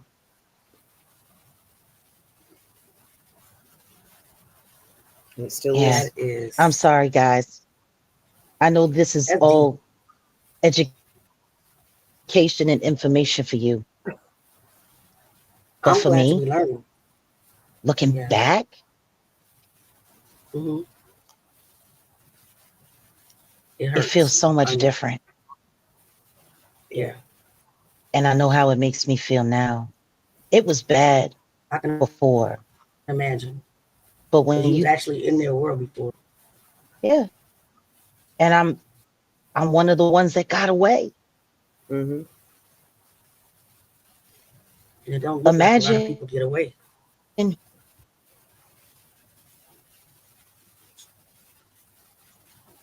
Lost chicken joke. imagine what it looks and know that you were meant to be in there. Yes. Mm-hmm. I can't imagine. They meant for this is what was intended for me. Mm-hmm. I just don't get it, man. All Sad. because I wanted to believe in God. All because I Wow. didn't want Yeah. to hurt people. Mm-hmm. Yep, I get it now. I get what you just said. More than ever before. I get And it. you're not the only one that said this either. I know. By the way, it was a young lady out there. She was a kid actress, and then she talks about it too, how the evils of this industry, and she had to leave because she loved God as well. I wish I knew what her name was, but she played on House of Pain, you know, that Tyler Perry sitcom, but she was the Mm-hmm. child back then. You know who I'm talking about? I forgot her name. I I wish I know. knew I her think I name. know you're talking about. She says the exact same thing that you've been saying about that industry. It speaks of the rituals, the worshiping of and conjuring of demons, all of that. And she never went back. Once you know what it is and you can't deny it, Mm-hmm. Mm-hmm. the only way you could is Mm-hmm. if you choose to be a part of it. Yeah. Right. Y'all don't forget to say a prayer for the victims, for the dead, and for the survivors. And please say special prayers, very special prayers for Natanya Rubin, and very special prayers for I'll Be Sure. Yes. Amen. We'll definitely do This is that. just the beginning, guys. This is just the beginning. Y'all know that, right? This isn't the Mm-hmm. Yeah. end. We ain't nowhere Mm-hmm. near the end. Yeah. Because why did this sound like it was a demon But in we're the gonna learn video? from it and we're gonna teach the future. Huh? Huh? Huh? Why did it sound like it was a demon in the video? That Like sound I was said, weird. listen to me. Hey, what that wasn't nothing but the devil. Oh, Mm-hmm. absolutely. Do It's like you he was playing it remember backwards. Go ahead. when we were young Mm-hmm. and they used to take the records and spin them backwards to hear the Mm-hmm. Yes, I was satanic just about to say that. messages that Yep. were imprinted and embedded? Mm-hmm. And Now, like what's you the could name of turn the? over some records and you would literally, huh? I was about to ask you what's the name of that song that Jay-Z has that has that very message. I forgot the name of that song. I just wish my memory was better. But he has a song out there. If you play it backwards, it says "Murder, Murder, Jesus." Jeez. Yeah, Yep. yeah. And you gotta ask yourself, you know, but that's exactly what it sounded on your screen. It Yeah. really I did. When I was It like, first was what? heard, I was like, oh frightening. my God. I didn't like it at all. I wanted to close my laptop and run away. Yeah, I agree. That's why I was like, what is this? I had to skip through it. Like, what is that? Because it definitely sounds like some type of demonic chant. And that's not how I made it. So how did it get like that?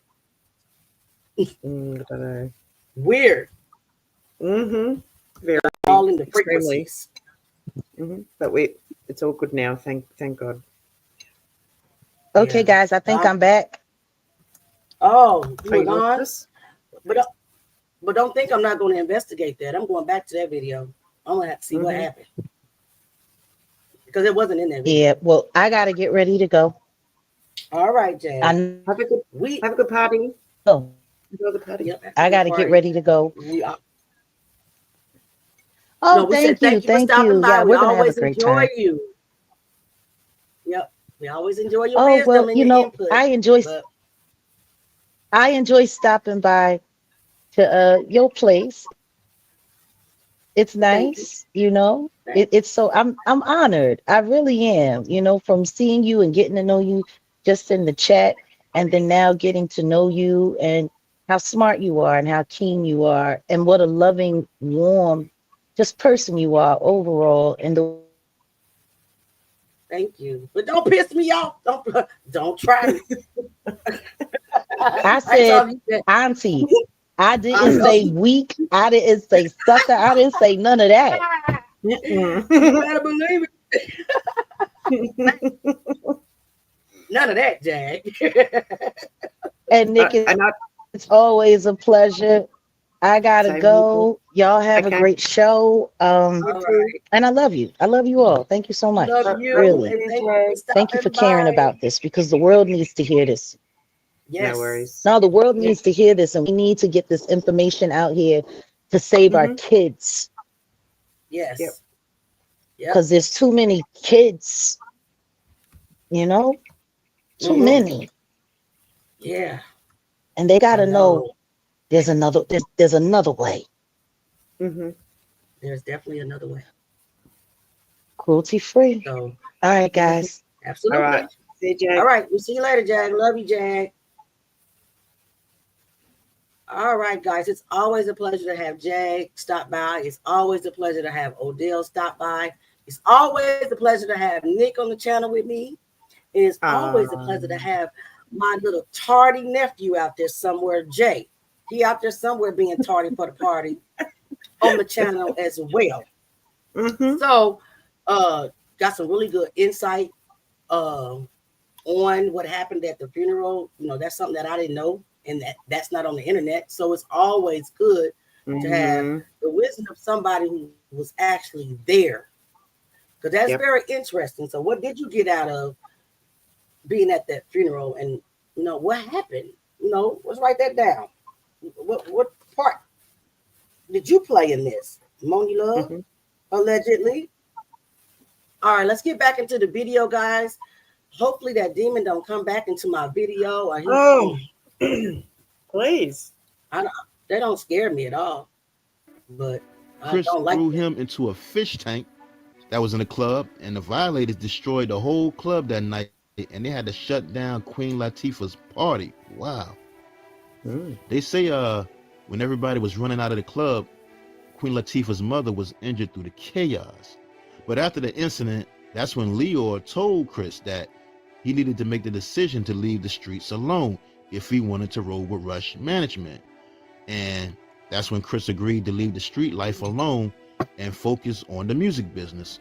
So now focused on Rush Management, he started working with artists like Eric B. and Rakim, Big Daddy Kane, Public Enemy, Brand Nubians. He brought over his groups, De La Soul and the Tribe Called Quest, and many more. It was crazy because when he started working there, he found out that Lior and Russell didn't read contracts. I'm not even showing it. And that's how he began to learn, because he was reading the contracts for them. And one of the first groups that Chris managed on his own was the group called Black Sheep. And he helped them get a deal with Mercury Records.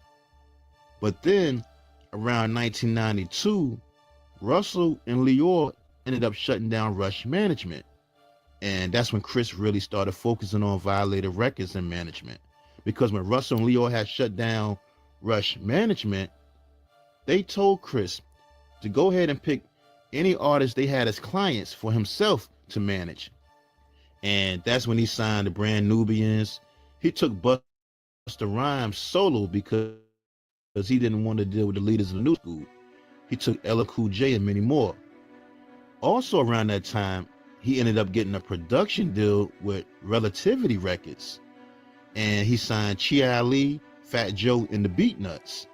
Chi Ali was the first artist he signed to Relativity Records when he was about 14 years old.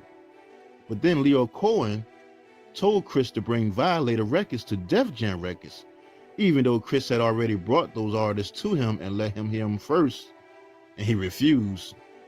But you know how that go. Now, in 1993, Chris was the security / doorman / promoter at the Tunnel nightclub in New York after his friend Jessica Rosenblum pulled him in. And one time Chris said Tupac came to the club and he had to send him back to his car because Tupac had a weapon on him. But he said Tupac gladly went back to his car, put his weapon away, then came back and partied. And according to Prodigy from the group Mobb Deep, he said Chris Lighty and Jessica Rosenblum would be at the door and they would let them get in for free all the time, plus give them free drink tickets. Plus, he said Chris Lighty would let them stash their weapons in the bathrooms like razors, screwdrivers, and guns. Wow. That's in his book too. I read Prodigy book. Now, in 1994, Chris had heard the song Indo Smoke by Mr. Grimm and Warren G, which was on the Poetic Justice soundtrack. And he ended up bringing Warren G to Def Jam.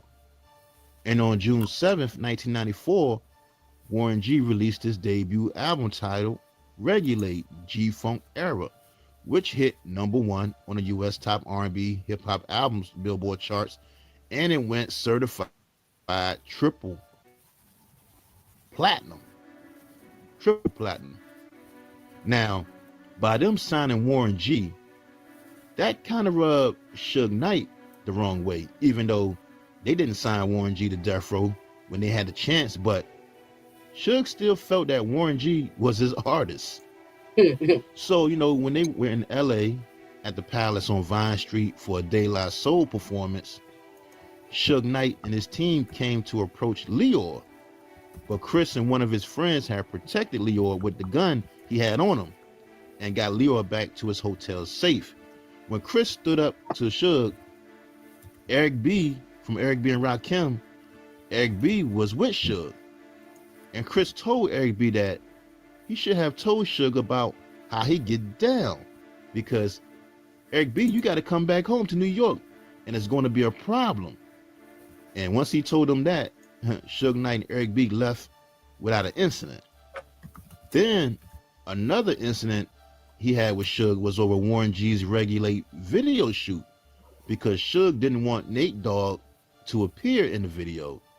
So that's when Chris and his friend, they went to Suge's office. They rolled up to Suge's office to explain to him how, by them coming to an agreement, that they both can make money with Warren G and Nate Dogg on this Regulate song. And Suge had to ask Chris, why was he protecting that white man, Leo Cohen, so much? Good question. And Chris told Suge that he doesn't see color. He was all about the money and business. Good answer. Plus, Leo was like a father to Chris. They had like a father and son relationship. But, Suge Knight respected that. They shook hands and they did business, and the Regulate video took off. Now, in 1995, helped LL Cool J with his album titled Mr. Smith, which was his comeback album that ended up going double platinum. And Chris had just hired Mona Scott to join Violator management. And we all see what she has accomplished today with the Love and Hip Hop reality series. Mona Scott getting money right now. But Mona Scott was the one that got LL and Boyz II Men to do the song Hey Lover. Plus, she was the one that introduced the producers, the Track Masters, to Chris. Now, Chris also introduced the world to Foxy Brown by putting her on the song titled I Shotcha from that LL album. And then, Foxy released her album on November 19th, 1996, called Il Nana, which ended up going double platinum. And he also introduced Jay-Z to Leo Cohen, because Chris was the one that got Jay-Z to ghostwrite for Foxy. Jay-Z had written all her big singles on that album. And around that time, Chris' name was buzzing all through the industry, and that's when everybody wanted Chris on their team. RCA Records had made him a big offer to come to that company, but Leo Cohen literally cried and had begged him to stay at Def Jam Records. So, Chris decided to stay. In 1997, Chris landed a deal for LL. Nick, question. Nick. Yes. Did you ever find out if L.A. Reid was at Def Jam when Chris Lighty passed in 2012? Well, I had the page. I lost it. Hang on. Okay. We'll just keep watching this until you find it again. LL Cool J to do a Gap commercial, in which LL in that Gap commercial wore a FUBU hat that launched Damon John's career and which turned into $1 billion clothing company. And in 1998, rapper DMX was one of the hottest rappers out at that time for Def Jam. DMX had heard that Chris Lighty had dissed him by saying his album wasn't all that, and he was a crackhead or something like that, right? But it wasn't Chris that said it. It was his brother, Dave Lighty, who had said it in a meeting. But all DMX heard was the name Lighty is the one that had dissed him in the Def Jam meeting. So when DMX seen him, he just sucker punched Chris in the mouth and knocked his tooth out. And Chris was so mad that he called the Violator crew to take it to the streets. He wanted to hurt DMX bad. But Leo Cohen saved DMX by giving Chris some points and royalties off the DMX next album, which was the album called Flesh of My Flesh, Blood of My Blood, which ended up going triple platinum and #1 on the charts. So Chris got a real big check from that DMX incident that probably made DMX wish he never had hit him. You know, Dave Lighty in an interview said that that was the worst punch DMX could have thrown in his life because it cost him a big check. Wow, that's crazy. Now, on August 10th, 1999, Chris released the compilation album titled Violator, the album. And the first single was called Vibrant Thing by Q-Tip, which hit #1 on the Billboard Hot R&B Airplay charts. After that, Chris and Leo Cohen had a falling out over Irv Gotti because Chris felt he was too much of a loudmouth. But Irv was the new hot A&R bringing DMX and Ja Rule to Def Jam. And Leo wasn't really showing no love to Chris anymore, so Chris left Def Jam. And that's when Loud Records hired him as the executive vice president. And on July 24th, 2001, he released his second compilation album titled Violator, the album V2.0. So what do you guys think about that? The fact that Chris left Def Jam, and shortly after that, I don't know if it was shortly or what year it was, but what do you think about that? All of a sudden, what's his name? Leo Cohen or whatever. Leo stopped paying attention to Chris because I guess he wasn't okay. And then so Chris left Def Jam. I wonder how long in between did that happen? Auntie Leah, I'm gonna write that down. Auntie Leah, have a look in the back in the private. Interesting. Auntie Leah. Oh, and also around that time, he ended up meeting 50 Cent. Yes, yeah, he signed private chat. Yeah, have a look in the private chat in StreamYard, and I've given you the answer to the question about L.A. Reid and Okay, so okay. All right, so Nick discovered that L.A. Reid was not at Def Jam Records when Chris Lighty passed away.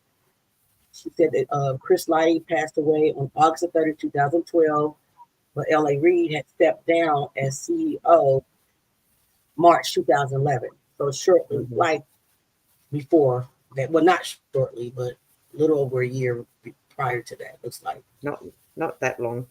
No, it wasn't quite a year. Yeah, it wasn't quite a year. Yep. So, okay, so we got that answer. I wonder who took his place. Management.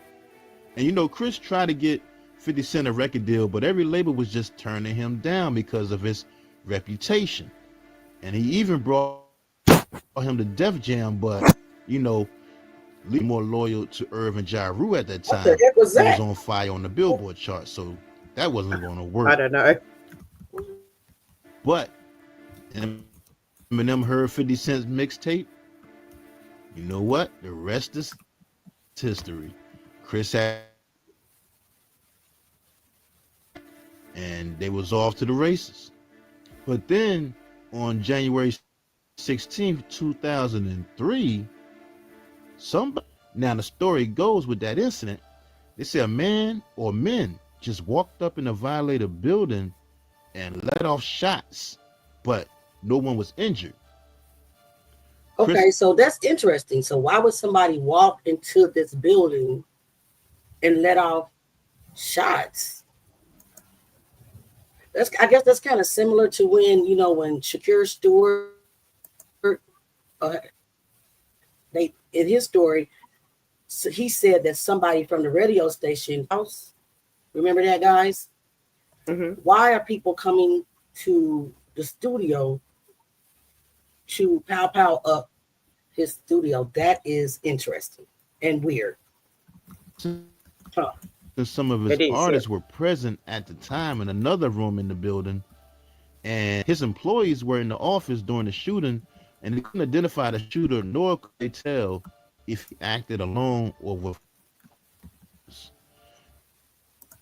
And Chris' security team tried to chase whoever did the shooting, but they ended up getting the rhymes cut up and riddled with bullets, parked in front of the Violator building. Now, Buster was not in the vehicle, thank God, but he and Chris, they drove the same type of car at the time. And after that incident, that's when Chris ended up getting a bulletproof vest.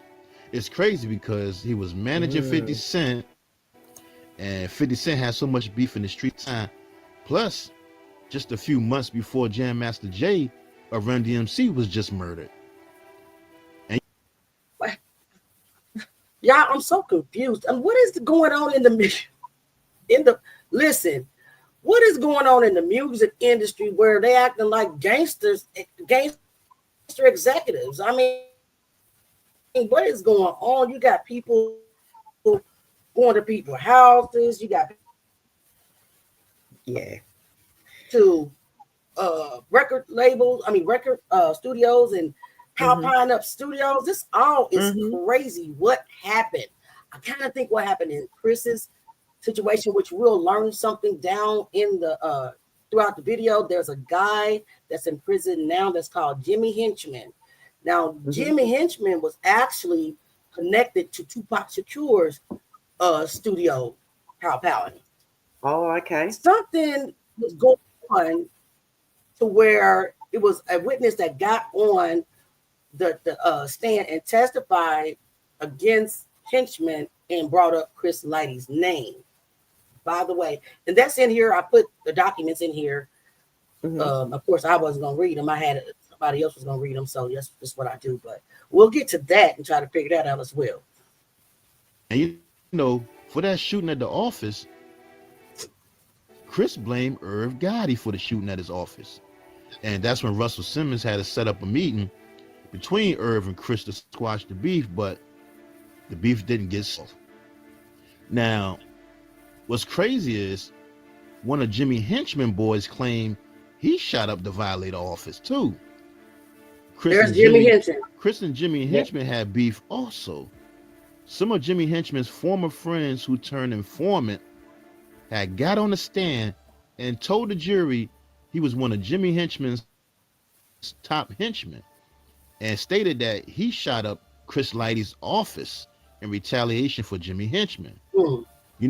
Once Jimmy Henchman started managing the game, and then 50 Cent kicked him out of G Unit, that was more problems because the game and the 50 Cent, they had gotten to a shootout at the Hot 97 radio station.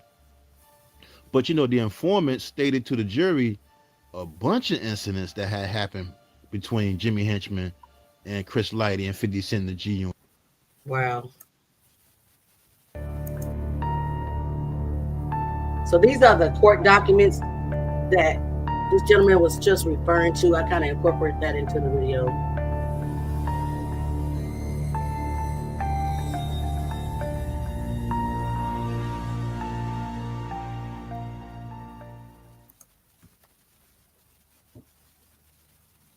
Did anything else happen with respect to the slap?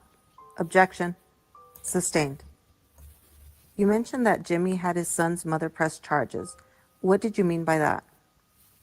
He had him press charges against the dudes who assaulted his son? Criminal charges?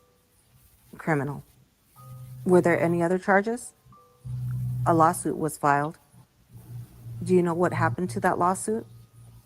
It was dismissed. Now, you testified previously that Chris Lighty was the manager of G Unit. Have you ever seen Chris Lighty in person? Yes. When did you see him? Last time was at a New Year's Eve party. We was all at some hotel in Miami. When was that? Obviously New Year's Eve. But do you know what year? '07 going to '08, I think. Who was that? Just a bunch of family and friends. Was Jimmy there? Yes. Anyone else that you recall? Teddy, his son, his family and friends. And what happened when you saw Chris Lighty at that New Year's party? Nothing really. Went and shook somebody's hand that was with us, and me and Jimmy was standing there. So we said, there go that clown right there. And Chris walked away. Now, prior to this incident that night, where were you? We were at Jimmy's house having dinner. I'm going to show you what's been marked for identification as Government Exhibit 50. Do you recognize this photograph? Yeah, on the patio. Who is this? That's me and Jimmy. Which one is you? The one on the right. And the left is Jimmy. Where was this photograph taken? On his patio. Government offers Government Exhibit 50. Received. Moving forward a little bit in time, did there come a time when you spoke to Jimmy about action he wanted to take against Chris Lighty? Chris had some dude that was supposed to be allegedly a friend of his, and he had told Jimmy he'll give him an address of where him and Chris was meeting at. He said, but just don't kill him. Who was this who said this? Some guy that was supposed to be a friend of Chris. How did you learn about it? From Jimmy. So what did Jimmy tell you, if anything, he wanted to do? Said he just wanted to give Chris a leg shot. Wow. What's a leg shot? Have him shot in the leg. Wow. So did the defendant ask you to do anything in relation to this? One night he hit me up on the BlackBerry and was like, yo, light-skinned dude gonna be at this restaurant in Midtown somewhere in Manhattan. Guys, just to be clear, the defendant that they're referring to is Jimmy Henchman. Now, Jimmy Henchman is some type of villain in this industry because, like I mentioned previously, he was one of the guys that set up Tupac at the studio in New York when he got, pow-powed up. So he's finally sitting behind bars, but, he's another suspect because he be trying to get back, at whatever that Chris Lighty and him had going on between each other. Could have been his guys, because it doesn't matter if he wasn't in jail back then. I don't believe he might be in, I don't know. But even behind bars, you can still get things done if you have that type of pull. From my understanding, Jimmy Henchman did have that type of pull. He said, see if you can get somebody to come through and handle that. Did you know who he meant when he said light-skinned dude? Yeah, Chris Lighty. What was he telling you to do? Have somebody come through and give him a leg shot? You mentioned he said this to you on a BlackBerry. Was that your encrypted BlackBerry? Yes. Where did he say Chris Lighty was? And what did you do, if anything? I said, okay, and put the phone down, kept watching TV, hit him back a few minutes later and was like, yo, wait for my guy to hit me back, but I don't think it's going to happen. Then he hit me back asking me what's up. And I was like, nah, I don't think we're going to be able to come through. And then he was like, all right. Where were you at this time? I was at home. Where was home? It was in Jersey. And when you responded to the defendant, what were you telling him? I was telling him that I couldn't get nobody to do it. Somebody to do it? Nah, I told him it was a bad idea. Why did you think it was a bad idea? It was all going to point back to us. By that time, a dude, Lodi Mac, had got knocked off. So I was going to paper. It was a lot of going on with the drugs. Stash House had got raided. It was just too much going on to be having Chris clapped in the leg. Chris was a square. His father was ex-law enforcement. Nobody had time here right now. When said Chris was a square, what do you mean by that? He wasn't in the street, man. He had no street affiliation. Who gonna just walk up and shoot him in the leg for no reason? Do you remember approximately when this is? Probably had went to '09. Did you speak with Jimmy about this afterwards? Yeah, we spoke. He was just like, it could have got done. I was like, how, bro? I said, a loud shot in Midtown Manhattan, somebody going to jail, bro. And he was like, look, it could have got done. If I was around, I could have did it myself. Did you have any other conversations with Jimmy about Chris Lighty? Nah, another time Tori was setting up on him down at this restaurant in Houston. The same dude who was supposed to be Chris' friend was lining him up again. And Tori was sitting on him down at Houston's. And I found out about it, hit Tori up. What is Houston's? A restaurant. Where? They have them all over, but this one was down on Park and in the 20s. So what did the defendant tell you Tori was doing? Was sitting on Chris down there. What does that mean? Sitting there waiting for him to come out of Houston's to put the leg shot in him? And so what event? You said you contacted Tori, is that correct? Yeah, Tori is like, yo, it don't look good down here. There's a police car right in front of Houston's. I was like, all right, bro, you need to just spread out, then just go ahead and leave. He said, yeah, that's what I'm going to do. What did you mean by spread out?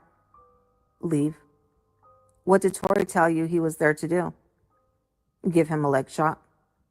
Give who a leg shot? Chris Lighty. Did Tori say whether he was by himself or with others? He said he had his shooter with him. And how was it, if you know, that the defendant was getting information about the location of Chris Lighty? Somebody that was cool with Chris Lighty. How do you know that? From the defendant, from Jimmy. What did he tell you? He said he had somebody who was cool with Chris Lighty giving him information. Did you ever talk with the defendant about any other members of Chris Lighty's family? One time we were at leaving SOBs from a function. He had Jason drive him in this red expedition that D had. Whose red expedition? D. It was an older expedition. Jason was driving him in it. And then where were you? Hold on. Okay, guys, let's listen to this. I did find out when Jimmy Hinchman was sentenced to prison. It looks like Jimmy Hinchman, whose real name is James Roseman, was given 30 years, but he was not in jail at the time that it looks like that Chris passed away. Let me see. I'm trying to find the. Okay. Yep. It was in March 2014, so it was a couple of years after Chris Lighty was unalive. AJ Mizak. So he was very well. He was out in the public, and you see, he's trying to get people to go do something physically to Chris Lighty. Right. Yep. Crazy. Yep. Wow. So yeah, he was out. That's crazy work right there. We was downtown Manhattan at this point, called SOBs. What kind of spot is SOBs? Like a bar, lounge, entertainment. And leaving there, and he said he had a line on Chris Lighty brother that live up in West, have Jason drive him. Spoke to him afterward and said he seen the dude up there. He sat on him for a while and he let some shots off at him. He said he think he hit him. He don't know, he said, but he let a few rounds off on him with his 22 with a silencer. So you had a conversation with the defendant. else present for that people?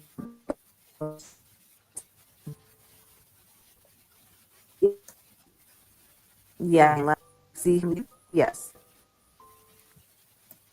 And then afterwards, you said you had a conversation about what had happened?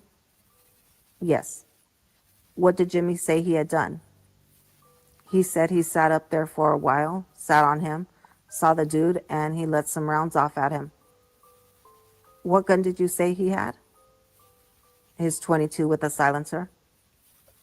Did he talk about other members of G Unit at this time? No. Now, I am going to direct your attention to August of 2009. Did you have any conversations with Jimmy related to G Unit feud at that time? All right, Alina. He was going down to Miami for the weekend, Kez's birthday. We was throwing him a party and we was all going down there. He met me uptown by the barber shop because we had to talk about, I was asking him his opinion. I was like, yo, should I still mail this, ship this work in, or just wait until we get back from Miami? You said a barber shop. What barber shop was that? It was a barber shop I used to get my hair cut in Harlem on 145th between Amsterdam and Broadway. You met with the defendant there? Yes. What were you talking about? I was asking his opinion. I was just like, yo, y'all gonna be out of town in Miami. I said, should I just have this work shipped in? Because he was leaving on a Thursday. I know I was leaving on a Thursday. And guys, also, I just want to add that the reason that he is in prison to never get out is working for hire. And of course, DRREGS as well. But that's a coincidence. You're in prison for hiring someone to murk the person that killed your, unalived your child, which that's a hard pill to swallow. So it's interesting. Mm-hmm. Very. So your heart was like that. I said, so should I have it shipped in, just held at the stash house, or just wait till we get back? What was the it? The coke. We had some work coming in from LA, so we was going over that. And so it was a sidebar. He was like, yo, when you see Tory man, tell him to give Slim some money. Slim told me they only gave him $1,000 and he just came home and that ain't no money. Dude making money right now. Tell him give him more than that. Slim wasn't just working for me. I was like, all right. He said, by the way, can I stop you for one moment? Who is Slim? Slim, Jimmy homeboy. I don't know him. Have you ever met him? Nah. You ever spoken to him? No. You knew him as Jimmy's friend? Yes. What did he tell you about Slim? Tell Tory to give him some money. He just came home. Did he say where he had just come home from? Yeah, from jail. And why did he say you should tell Tory to give him money? He said tell him Slim wasn't just working for me. He was working for him too. Then he said, by the way, Slim was locked up with the dude, Lodi Mac, and the dude didn't know that Jimmy and Slim was cool. He had said Lodi Mac was up there bragging about smacking his son. Just talking reckless. He said him and Slim still in contact. Slim befriended the dude, and Lodi Mac on his way home, he said, so Slim gonna stay in touch with him, so he gonna possibly line him up when he get home. He said because these dudes ain't gonna be happy until they go to a funeral. Interesting. So what did the defendant say he was having Slim do with respect to Lodi Mac? He didn't say he was having Slim do nothing. Slim was taking this initiative on his own. He was like, yo, I'm cool with the dude. And Slim is staying in touch with him. He said Slim would possibly line him up for me when he get home. Your attention to September. Just a moment. Go ahead. Thank you, Your Honor. To September of 2009. Did there come a time when you went to Atlanta? Yes. Why? Go to Atlanta every other week. That was my visitation situation with my kids. And my birthday was around time also. Is Atlanta where your kids were living? Yes. When is your birthday? September 28th.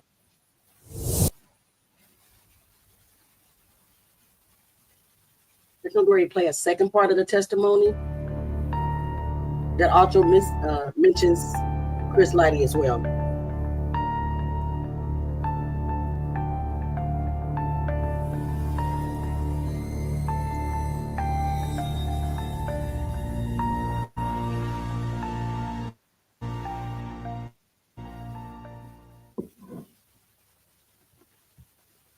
Let's get the witness and continue.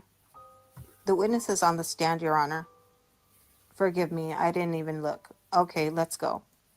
Mr. McLeod, you are still under oath. Brian McLeod, called as a witness by the government, having been duly sworn, testified as follows. Mr. McLeod, when we left off yesterday, you were talking about your time in the Tombs with Mr. Roseman. Do you remember that? Yes. Did there come a time when you were released from the Tombs? Yes, I was transferred to Rikers Island route to go upstate to finish my 2 to 4 concurrent sentence. And did you finish that sentence? Yes, I did. Hey, Truth Only. When were you released? December 10th, 1998. After being released, were you on parole? Yes. Did you commit any crimes on parole? Yes, I returned to selling narcotics, crack in the Midtown Manhattan vicinity, and I was arrested subsequently on June 16, 1999. Following that arrest, what happened? I was taken to Rikers Island, where I received a 2 to 4 sentence, ran concurrent with the parole violation. Did you serve that sentence? Yes, I did. When did you get out? Okay, guys, this is a different witness. I'm not sure who this witness is because I didn't want to start all the way from the beginning of the testimony because we've already heard a lot of testimony. I just wanted to focus around some of the content that mentioned Chris Lighty. But I'm just going to say this. I would have asked for a mistrial or something because how did the judge not know the witness was on the stand? That just don't make no sense to me. Just saying, that's weird. I was released to work release February 2nd, 2001, and I remained at Fulton Work Release Facility until April 24th, 2001, where I was released on regular parole. After being released on parole in April 2001, did there come a time when you got a job? Yes. Where? Well, in work release that February, I worked at Popeyes. It's a chicken spot on 13th and 1st. And then in May of 2001, I worked as a GED and math coordinator at Fortune Society. What is the Fortune Society? It's a not-for-profit that specializes in helping at-risk youth and ex-offenders and people who are HIV/AIDS positive, and it's like a social advocacy, counseling, educational agency in New York City. When you worked at Fortune Society, where did you report to work? I think the address is 53 West 23rd Street. In Manhattan? Yes. So that's 23rd and what's the cross? It's closer to 6th. It wasn't between Broadway and 6th, but it's closer to 6th. What was your work schedule? Monday through Friday, basically 9:30 to 9 to 5:30. Were you paid for that? Yes, I was. Did there come a time when you worked for James Roseman, the defendant? Yes. When did you start working for Roseman? I would go see Jimmy regularly, but in 2002, he expressed a need to have someone be a manager in the evening at the studio, so I would say around April, May of 2002. What was Roseman doing at the time? Roseman was managing his artists and running his label. Did he have a company? Yes. What was his company called? At the time, it was Henchman Entertainment. Did the name of the company later change? Yes. What did it change to? Czar Entertainment. Did what the business change or just the name? Seemed just the name change. Who did Roseman manage? He managed Mike Tyson, The Game, Mario Winans, Sharisa, Black Rob, Craig Mack. That's off the top of my head. When you say The Game, Dr. Dre, and later worked with 50 Cent, what kind of artist? He's a rapper. Where was Jimmy's company, Henchman Company, located? 11 West 25th Street. Can we publish Government Exhibit 600Y? Do you recognize the street shown in this photograph? Yes. What street is that? It's 25th Street. And can you see in the photo the entrance to the building where Jimmy's company was located? Yes. Can you just in the photo? There's an awning that says Noir Blanc, and it's a little past that, and there's a 7-Eleven on the, I guess, the partition that comes out.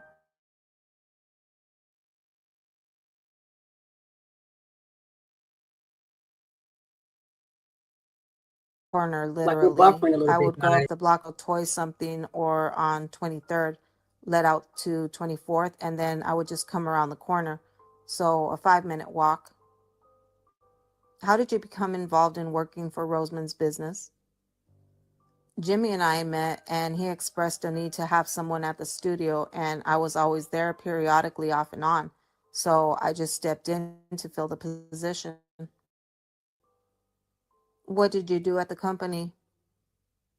Basically, he was concerned about the people abusing phone privileges, computers, damaging property, stealing. There may be something that just needed to be kind of reined in to keep a check on the bills, the expenses that were accruing as a result of people kind of not doing what they were supposed to be doing. So could you say I was there to do that? And when you say he, are you talking about Rosemond? Yes. How often did you work at the company? Pretty regularly, Monday through Friday. What time of day would you work? It would be after I left my other job, so 6-ish to midnight, sometimes later. Did you get paid for what you did? No. Did Rosemond give you compensation in any way? Well, if I needed something, Jimmy would, if I asked him for it, he would give me something. And how much money would Rosemond give you around this time? Well, I was working and a lot of people came to Jimmy for things, so I tried to be as self-sufficient as possible. But it might be a couple hundreds, it might be 50, it might be a haircut, it might be a cab, something of that nature. Did you have any other arrangement with Rosemond relating to music? Jimmy always made it known if I had an artist or if I had someone who wanted to record, that the studio was there as long as I went through the proper channels that could happen. At the time, did anyone else who you were in the Tombs with, Rosemond with, work for Rosemond? Derek was always around, and when Jonathan Brown came home from jail in 2002, he was always around. Hey Jay, what's okay, good? Can we publish Government Exhibit 16? Who is that again? Jonathan Brown. And can we publish Government Exhibit 5? Who is that? Derek Grant. What, if anything, did Grant do for Rosemond? Grant would accompany Rosemond to events. There were a couple of times where Grant, you could say, acted as muscle for him. You could say he was sort of security. G-Unit. Now, it was also reported that Diddy tried to broker a truce in his office between Jimmy Henchman and Chris Lighty, but that didn't work. They ended up getting into a fight, and Diddy had to break up the fight. You know what's crazy? All of this, all the court documents of the people testifying in court about the Jimmy Henchman, Chris Lighty, and 50 Cent beef is on YouTube, y'all. It's on a channel called Crown TV Courts. Y'all can check it out there. It's some crazy mess that was going on during that time. That's actually where I just got the video of the court transcripts for the Jimmy Henchman case. So that is a very good website. Very good website. Welcome everybody. Welcome Jamie Zach to the stage. What you got going on with your hair? It look cute. I love it. Me too. Wow. But anyway, let's get back to the Chris getting 50 cents signed to Shady Aftermath, because on February 6, 2003, 50 Cent released his debut album titled Get Rich or Die Trying, which ended up selling today over 13 million copies as we speak. Wow. That was a big album, y'all. Get Rich or Die Trying. Now, after that, right, that same year in 2003, Chris was offered the senior vice president job at Jive Records. And the first act he signed was Mobb Deep. He had brought Mobb Deep to Jive Records. Also, that same year in 2003, he released his third Violator album titled V3, The Good, The Bad, The Ugly. And he also got married to his longtime girlfriend named Veronica that 2003 year. And Leo Cohen was his best man. Then he helped 50 Cent launch his G Unit clothing company through Mark Echo. Then they put out a video game called Bulletproof. And then they launched the G Unit sneakers through Reebok. In 2004, Chris had put together one of the biggest brand endorsement deals in hip hop history, which is the 50 Cent vitamin water drink deal. That was a big deal. Now, the beverage company Glasso gave 50 Cent a stake in the company and his own great flavored vitamin water. And then Coca-Cola bought Glasso 3 years later for over $4 billion. Wow. They say 50 Cent's take was estimated to be worth up to $100 million. Man, telling you. And you know what? Chris received an undisclosed sum too. Some say he made like $10 million off that deal. Then in 2005, him and 50 Cent inked a deal to do a movie, which was to Get Rich or Die Trying, which did millions in the box office. Plus, in that same year, Chris and boxer Winky Wright formed Winky Promotions to get into the boxing world. Winky. In 2006, another group Chris managed was the group 3 6 Mafia, who ended up winning Best Original Song at the Academy Awards in 2006 for the song called It's Hard Out Here for a Pimp for the movie Hustle and Flow, which is a classic movie. I love that movie. Also, that same year, in 2006, Forbes magazine named him one of the industry's most influential talent managers.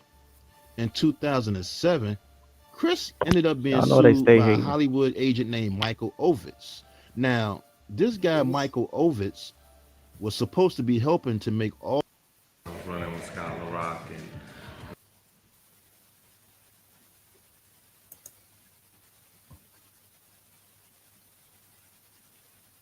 Jay Mizak, I said you should have been here when the demon showed up in the video, man. Oh my God. There was a demon on the big D. Yeah. Oh my God. It was But also that same year, 2009, yeah, he lost millions of dollars investing with Bernie Madoff, who later went to prison for fraud and scamming for a total of around $50 billion in a Ponzi scheme.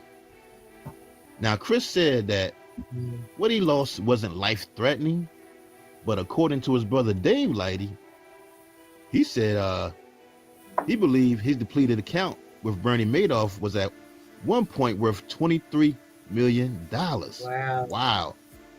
That's a big loss, y'all. Yeah. That Bernie Madoff scheme, that was crazy. Now, around 2010, during the recession, Chris had to make some adjustments in the music industry because, the game had changed. Digital downloads was taking over, so the money was way less now. So he had to cut a lot of his staff and downsize everything. But also that same year, in 2010, he got a Sprite soda deal to Drake and his team, which was worth $850,000. In an interview, Chris said he passed that Sprite deal to Drake's people because he wanted to see another manager succeed. That's how Chris was. He wanted everybody to win. And he also started managing Diggy Simmons, who is the son of Rev Run and nephew of Russell Simmons, and helped him get a deal with Atlantic Records. In 2011, he launched a website called PleaseListenToMyDemo.com. And he He created the website because everywhere he went around the world, everybody wanted him to hear their music. And he also did a partnership with Primary Wave Music to create Primary Violator, which was going to be a talent management firm with his friend Blue Williams. Blue Williams used to manage the group Outkast. It In was good, Debbie. 2012, he started to manage rapper Yo Gotti, and his brother Mike Lighty was his road manager. But then, on August 30th, 2012, Salute to Chris Mike. Lighty was found dead in the backyard of his South Riverdale, Bronx apartment from an apparent self-inflicted gunshot wound. Chris Lighty had it all: money, family, and a dream job working with the biggest stars in the world. The Mount Rushmore of hip-hop business, hip-hop management, I think Chris has to be one of the faces up there. He was the Michael Jordan of music management in the hip-hop world. So why would a man who had it all choose to end it all? They say it was suicide. Or did he? I never really believed it. The police took the word of Veronica stating that my brother was on medication. I was there when she told him. Just to be clear, Veronica was Chris Lighty's wife at that time. Mm-hmm. Two, they were having marital problems. And on the day that the alleged suicide happened, there was moving trucks at the house moving his stuff out of the house. So there were witnesses there. Wow. Oh, weren't you suicidal last year? Why don't you go ahead and kill yourself? That's good, Lady Classic. Suicide or something more? I definitely believe that my brother was murdered. I believe him in place, and I believe that my brother was shot and killed. I don't think Chris killed himself. I don't believe that. It just was a lot going on that just didn't make no sense, you know what I'm saying? If someone told me in 86 and 2008, you'll still be in the music business, I would have said, yeah, right. 2008, will I be alive? For everybody else, but no one's doing for me. No one's doing for me.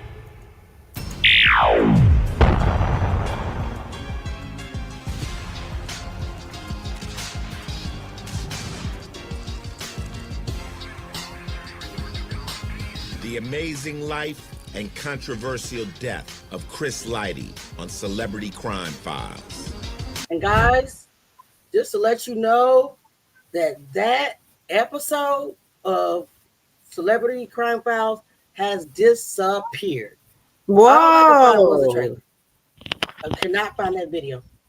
Wow. Sure Gone. Rubbed. To the head. Now, the story goes, now see, on that day, right, Chris had come home early from work, and when he arrived, he saw his wife Veronica in moving trucks in front of his home. Veronica was kicking him out of his own house. Wow. Now, according to his daughter Tiffany, who had spent the whole summer with them after graduating college, she said Chris and Veronica pretty much was arguing and fighting the whole summer.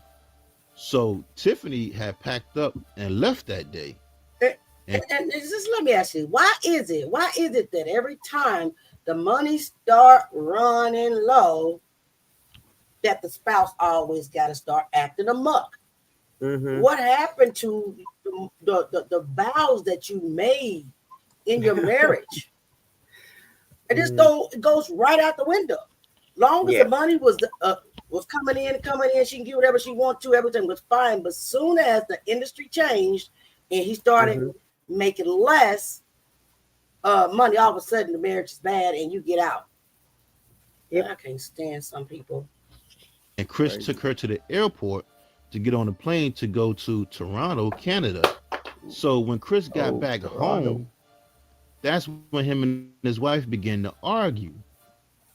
And the next thing you know, he was found dead in the backyard by the patio with a self-inflicted gunshot wound to the head, lying face up with a 9mm pistol next to his body. Okay, guys, I want She you did it. to pay special attention to the discrepancies that you're about to hear. She did it. And you know, Veronica called the police. His wife Veronica called the Oh, yeah. police. And when they You arrived, already know. she told him that Chris said he me was too. tired of I know all that this too. and just shot himself. And she also showed the cops all the medication he was taking at the time for his depression. That's why you show And that. supposedly, he had also got a phone call Yeah. from his accountant right before about a new tax bill he also owed. Now, one of the cops had put out a statement saying they were arguing about the divorce, and it came up that he owed the IRS money. And that's when he went out to the backyard, got his 9mm gun, then fired. But here's the crazy part, though. Now, there were two movers. Like I said, the moving guys was there. There were two movers that the cops didn't question. And there was two nannies at the house that the cops didn't question. Now, okay, similar thing happened with Shakur Stewart, right? They didn't question everyone at the scene when his so-called unaliving happened. They didn't question nobody. Why is the police not question? Huh?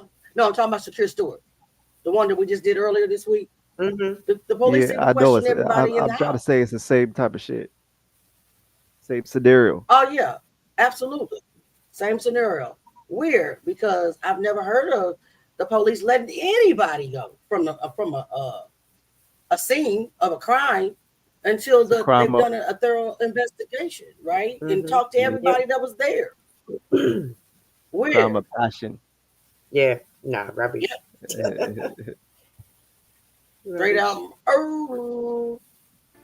According to the movers who were going in and out the house while moving things into the trucks, they said Chris and his wife Veronica were arguing and fighting upstairs, and then she came downstairs and said he had shot himself, but he was found dead outside by the patio. You know, Chris was a big guy, 6'2", 220 pounds. So family and friends wants to know how Chris ended up outside in that backyard. If they was upstairs. And, you know, by that time, everybody had pulled up by then to the house. Family members had pulled up when they heard the news. His friends, families pulled up. Veronica family members were there. The crazy part is this. They say her ex-husband was already there. Oh, okay, yeah. don't know How about did the that one. ex-husband get there? How was the ex-husband there when the police arrived? Weird. Make that make sense. The plot's How was he already there? No, that's right. And what about that stuff that they sprayed, the luminol? See if there's any blood, in the house. Like, did they not do the bathroom where they was allegedly arguing and fighting? Per the movers who have nothing to do with the crime, nothing to do with it. No, they have no reason to lie. Right. Crazy. You know, Busta Rhymes, Q-Tip, everybody had pulled up to the house minutes later, but her ex-husband was already there before everybody. Now, his childhood friend Daryl from his crew, the Violators, and his brother Mike Lighty had to carry his body out because he was too heavy for the medical examiner that was on the scene to lift him. What? You know, one of Chris' friends had showed up before the cops arrived. Yep. And the movers told him that they too were confused at how the shooting unfolded because they were inside and out the home moving things to the truck. Then it was reported that the two children that Chris and Veronica had, they had run to a nearby park to escape Chris and Veronica's argument. But that friend that showed up before the cops arrived said the movers told him that the kids were taken to the park after the gunshot. I was just going to say that. But you know, there were all types of rumors going around, and many of his close friends and families just don't believe that he took his own life. Now, they ended up doing 2 autopsies on him. And on the first autopsy, the medical examiner ruled his death a suicide by a self-inflicted gunshot wound to the head. Then they found 2 bullet holes in his head. One when the shot went in, wait. the other hole was where it went out. Oh, okay. And he was I was about to pronounced say, dead wait a at minute. 11:43 a.m. And by 6 p.m., a detective declared his death a suicide with no from a foul. pistol, from a handgun. Nah. The hip-hop world is mourning the loss of manager Chris Lighty, who is dead of an apparent suicide. The 44-year-old founder of Violator Management reportedly shot himself with a 9mm pistol outside his Bronx home after a heated argument with his estranged wife of 7 years. Lighty was at the 3-story townhouse to move out as his wife had filed for divorce last year. The rap mogul was also facing financial troubles, according to the New York Daily News, that included unpaid taxes and an overdrawn bank account. Lighty was instrumental in the careers of heavy hitters like 50 Cent, Mariah Carey, and Busta Rhymes, and was heralded for his business acumen, both inside and out of the hip-hop community. Many stars took to Twitter to offer their remembrances.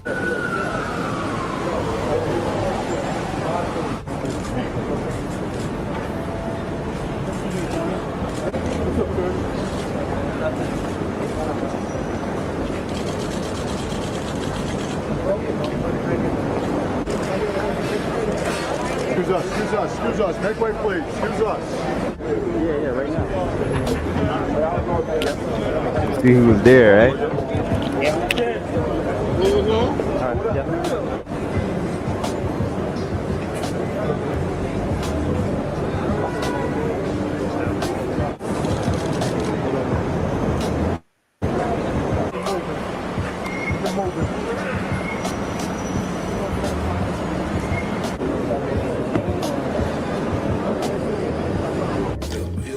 Nora, you asked a question that I ain't even respond to yet. You said, did Chris kill himself because you can't believe it? Well, we know if Chris won't allow us to accept that possible reality. But what he was going through, I don't know if we understood the significance of how serious it was, Nee. I don't have the answer for that, but I'm gonna leave you with that. You can take that and walk with it and figure out what it is that you think I might be saying. But what I am saying is there ain't no statute of limitation to a murder neither. So I ain't gonna stop till I get to the bottom of it. I need to take a break. Yeah. Hey, it's your boy Max Payne, back at y'all with another one. And today, we're gonna be talking about the mysterious death of Chris Lighty. Daryl Stephen Chris Lighty was born May 8th, 1968, and he died at the age of 36. He was an American music industry executive. He co-founded Violator Records and a management and marketing company which represented hip-hop and R&B artists such as Busta Rhymes, A Tribe Called Quest, Nas, Ja Rule, Mobb Deep, Missy Elliott, LL Cool J, Noriega, Uncle Murder, 50 Cent, Mariah Carey, and Sean P. Diddy Combs. Lighty was born in Bronx, New York, and raised in Bronx River Projects. He had a single mother and 5 siblings. He attended Samuel Gompers High School, and he did not attend college. And he stated that he got his MBA in hell. He basically meant that he got his college degree in the streets, in a dangerous neighborhood. Lighty began working in the music industry by carrying vinyl records for DJ Red Alert. Later, Russell Simmons' company, Rush Artist Management, hired him. After leaving Rush, Lighty co-founded Violator Management with Mona Scott Young in 1996. The company is named after a gang he belonged to in the Bronx. Violator was responsible for getting LL Cool J his first Gap commercial. In 1997, Lighty developed endorsements for Sprite with A Tribe Called Quest, AT&T with Diggy Simmons, and Mountain Dew with Busta Rhymes.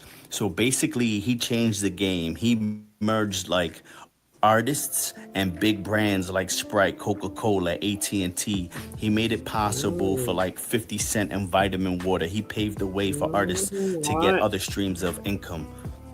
Lighty worked for Def Jam, Jive, and Loud Records. He was chief executive of the Brand Asset Group in 2004. Lighty brokered the largest brand endorsement deal in hip-hop history to date. He was the architect of what turned out to be one of the most lucrative deals in hip-hop history, 50 Cent's Vitamin Water Pact. When Coca-Cola paid $4.1 billion for Vitamin Water's company, 3 years later, 50 Cent received $100 million from this deal, and Lighty received an undisclosed sum. I feel the artist should know the sound scan because I think it's the manager's duty to do so. So when I tell you you need to go out on the road or need to go to the radio station, you understand why your sound scan went from 80,000, you come in big, and all of a sudden you're dropping to 20,000 units, and you're like, what happened? Oh, the public hates me, what's going on? Get out there and support your record. You have to understand what it means to maintain a record. When artists in the game talk about Chris Lighty, they speak very highly of him. I really never have heard of anybody in the rap game saying anything negative about Chris Lighty. He was always willing to give out game. He just wanted to elevate rappers, and he wanted to innovate the rap game. And that's what he did. He was still young. He was in his mid-30s, and he was working alongside executives that were in their 50s and 60s. Lyra Cohen was young at the time, but he was side by side with these heavy hitters in the rap game. And without a doubt, if he would have been alive today, he would have been up there with Jay-Z, Kanye West, Lyra Cohen, like the top dogs in the industry. But his life got cut short tragically, and we're going to get into that now. Shining too bright. They say Chris Lighty died by S-word, a self-inflicted gunshot. And there's a lot of speculation behind his death. A lot of people don't believe that he did off himself. Baden, which is like the most famous doctor that performs autopsies on celebrities, he was hired to do a second autopsy on Chris Lighty, and multiple investigations have been made. Now, I'm not going to speculate on what happened to him, but I'm going to bring some things to light. And is he the same autopsy or coroner that did the autopsy on Kim Porter, Michael Jackson, people of that? They said that he does a autopsy on a lot of famous people. What was his name? I didn't hear. Did anybody hear his name? Nope. Did anybody hear his name? Maybe they'll say it again. Hold on. Basically show what might have pressured him to do what he did. I honestly can't wrap my head around the idea of him shooting him. He was always willing to give out game. He just wanted to elevate, and he wanted to innovate the rap game. And that's what he did. He was still young. He was in his mid-30s, and he was working alongside executives that were in their 50s and 60s. Lyra Cohen was young at the time, but he was side by side with these heavy hitters in the rap game. And without a doubt, if he would have been alive today, he would have been up there with Jay-Z, Kanye West, Lyra Cohen, like the top dogs in the industry. But his life got cut short tragically, and we're going to get into that now. They say Chris Lighty died by S-word, a self-inflicted gunshot. And there's a lot of speculation behind his death. A lot of people don't believe that he did off himself. And 50 Cent has hired private investigators to investigate Dr. Baden, which is like the most famous doctor that performs autopsies on celebrities. He was hired to do a second autopsy on Chris Lighty, and multiple investigations have been made. Now, I'm not going to speculate on what happened to him, but I'm going to bring some things to light and basically show what might have pressured him to do what he did. I honestly can't wrap my head around the idea of him shooting himself. You know, so I mean, I don't have all the information, so I don't, point or say anything other than what's being said publicly. but I don't believe that. You don't Just because my believe that personal that actions with him, never possible. Now we're gonna get into some details behind the scenes about Chris Lighty. Chris Lighty had a well-known beef with Jimmy Henchman. Jimmy Henchman was like the arch enemy of 50 Cent. Jimmy Henchman was also the game's manager. I'm not putting the blame on him, but he could have contributed to causing anxiety and depression for Chris Lighty. Now, it has come out by the shooter of Tupac Shakur that Henchman was behind the shooting of Tupac Shakur in Times Square coming out of a recording studio. And some other details surfaced about this individual in a recent trial. He is currently serving life in federal prison. Henchman is accused of having G-Unit associate Lodi Mack murdered, okay? But during the trial, something interesting happened. One of his co-defendants started testifying against Jimmy Henchman, and he proceeded to tell the court that Henchman had a serious beef with Chris Lighty. On one occasion, he had Chris Lighty's car shot up. On another occasion, he followed Chris Lighty to a restaurant and tried to have somebody give him a quote-unquote leg shot, but that never happened.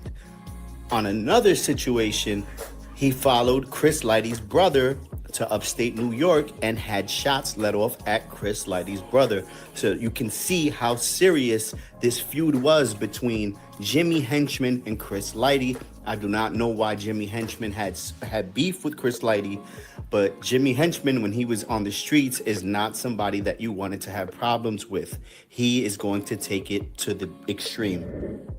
Now, before we get into the official reports of Chris Lighty's death, I want to give my opinion.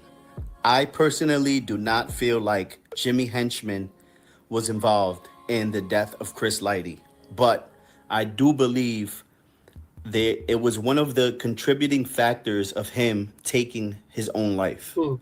You know, when you have money issues, marital issues, issues with the IRS, and then you have wolves on the streets that want to come at you and that are trying to cause imminent harm to you, that can make you depressed, stressed out, and it could push you to the limit. Now, here is the reports of Chris Lighty's official death. On August 30th, 2012, Lighty was found dead on the patio of his South Riverdale, Bronx apartment from an apparent self-inflicted gunshot wound to the head. The New York Daily News reported that a gunshot was heard and Lighty was found lying face up with a 9mm pistol next to his body. Forbes magazine reported that he had been involved in an argument with his wife not too long before his body was discovered. Lighty's brother and many other celebrity figures stated that they did not believe that the death was a suicide and that the family would be staging its own private independent investigation and would share any solid findings with the public. Rapper 50 Cent, a client and close friend of Chris, also questioned the suicide claim. He hired a team to investigate the details of the incident at the request of Lighty's mother. Now, to wrap this video up, I just want to say rest in peace to Chris Lighty. You know, he's well known in the industry as one of the best managers to ever live. I do believe, in my honest opinion, that he did do what the report said happened. I believe the pressures of life got to him. And, you know, just him with the beef and the money and the divorce and the kids and the settlements and the child support. I just believe it became too much for him and he folded under pressure. Sometimes in life, you're going to go through some heavy shit. You're going to go through breakups. You're going to go through divorces. You're going to have money issues. What you want to do is you want to stick it out. God might be trying to prepare you for something greater in the future. So before you do something drastic, right? If you're going through something similar to this, you know, pack your bags, sell everything, and move to a different environment and just get away from everything.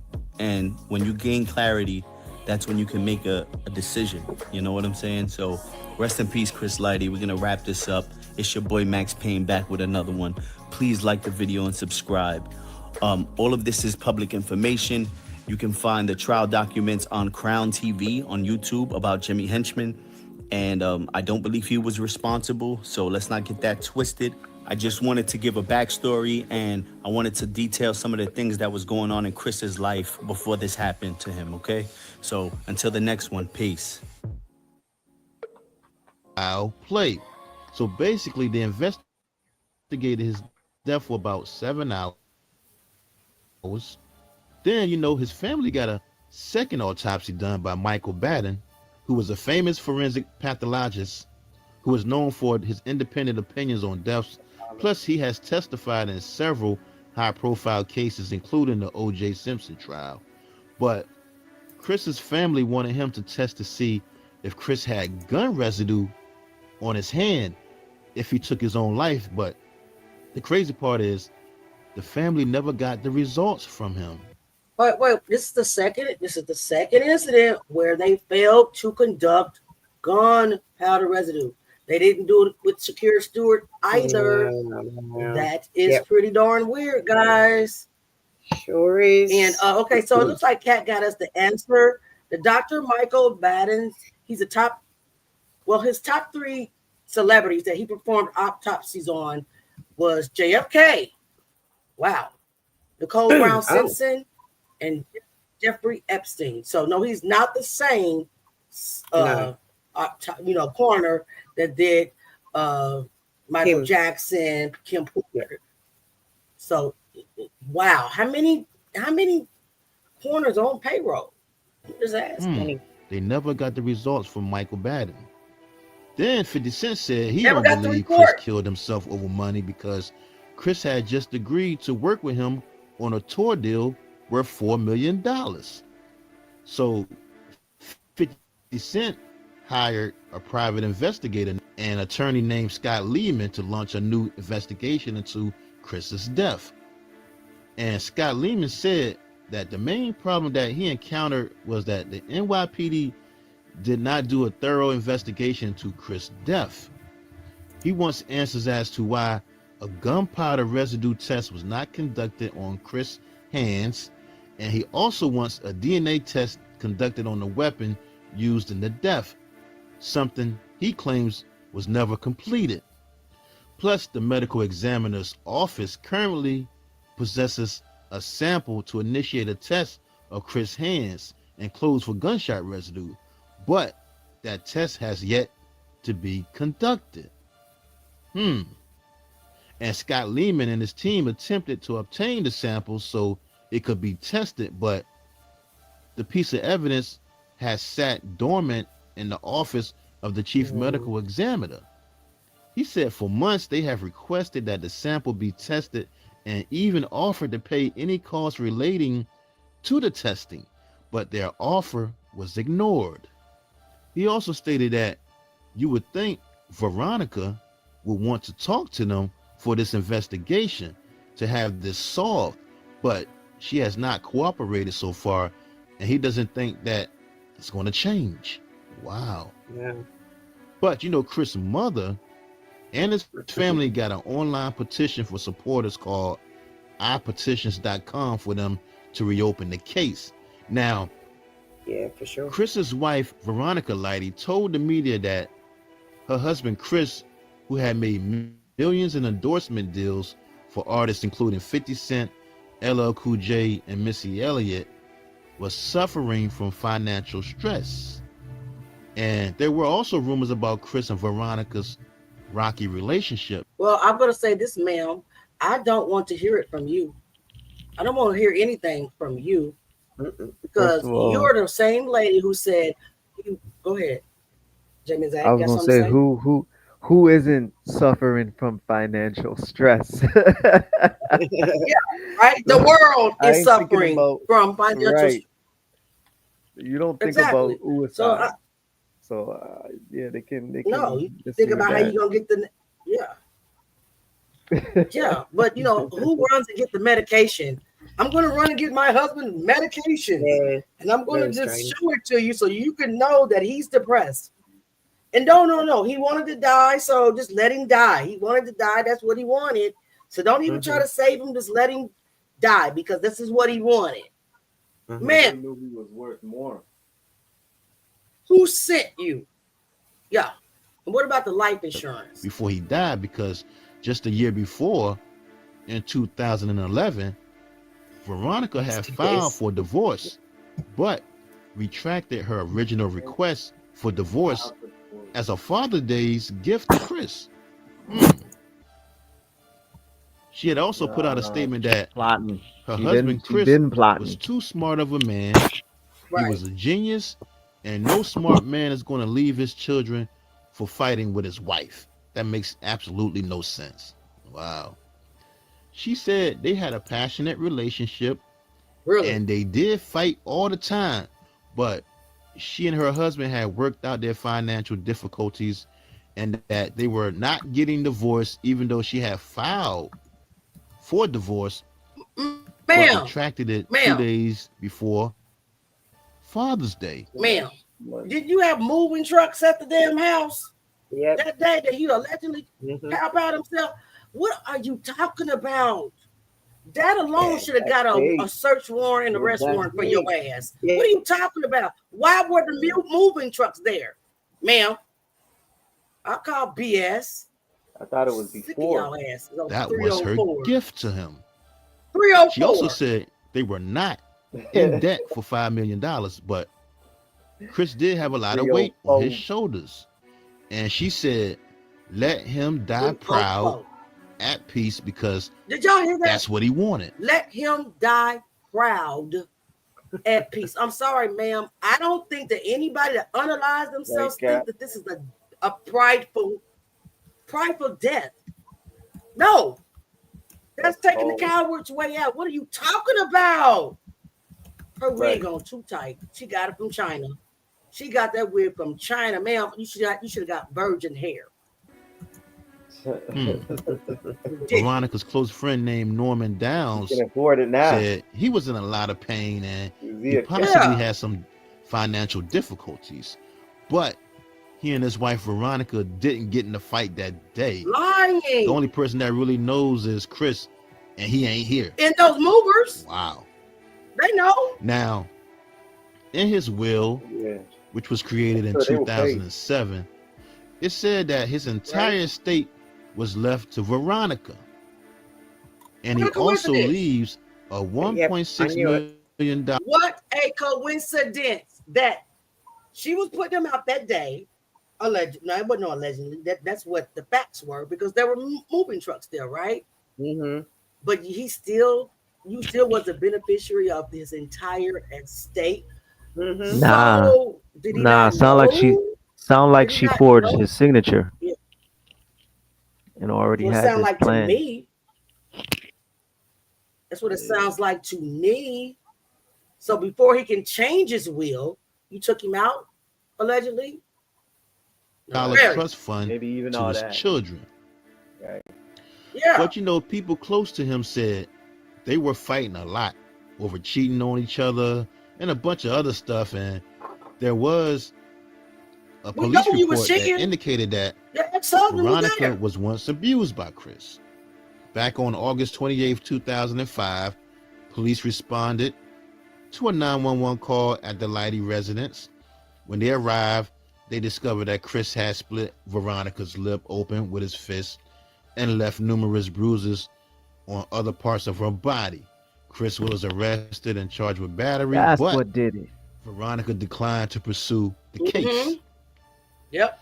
But She a got her lot of his revenge. family and That's what it friends didn't care too much for his wife, Veronica. Gotta be that, Chris's right? mother said Chris needed medical attention more than once, like the time when his wife Veronica had broken a champagne bottle over Chris's head.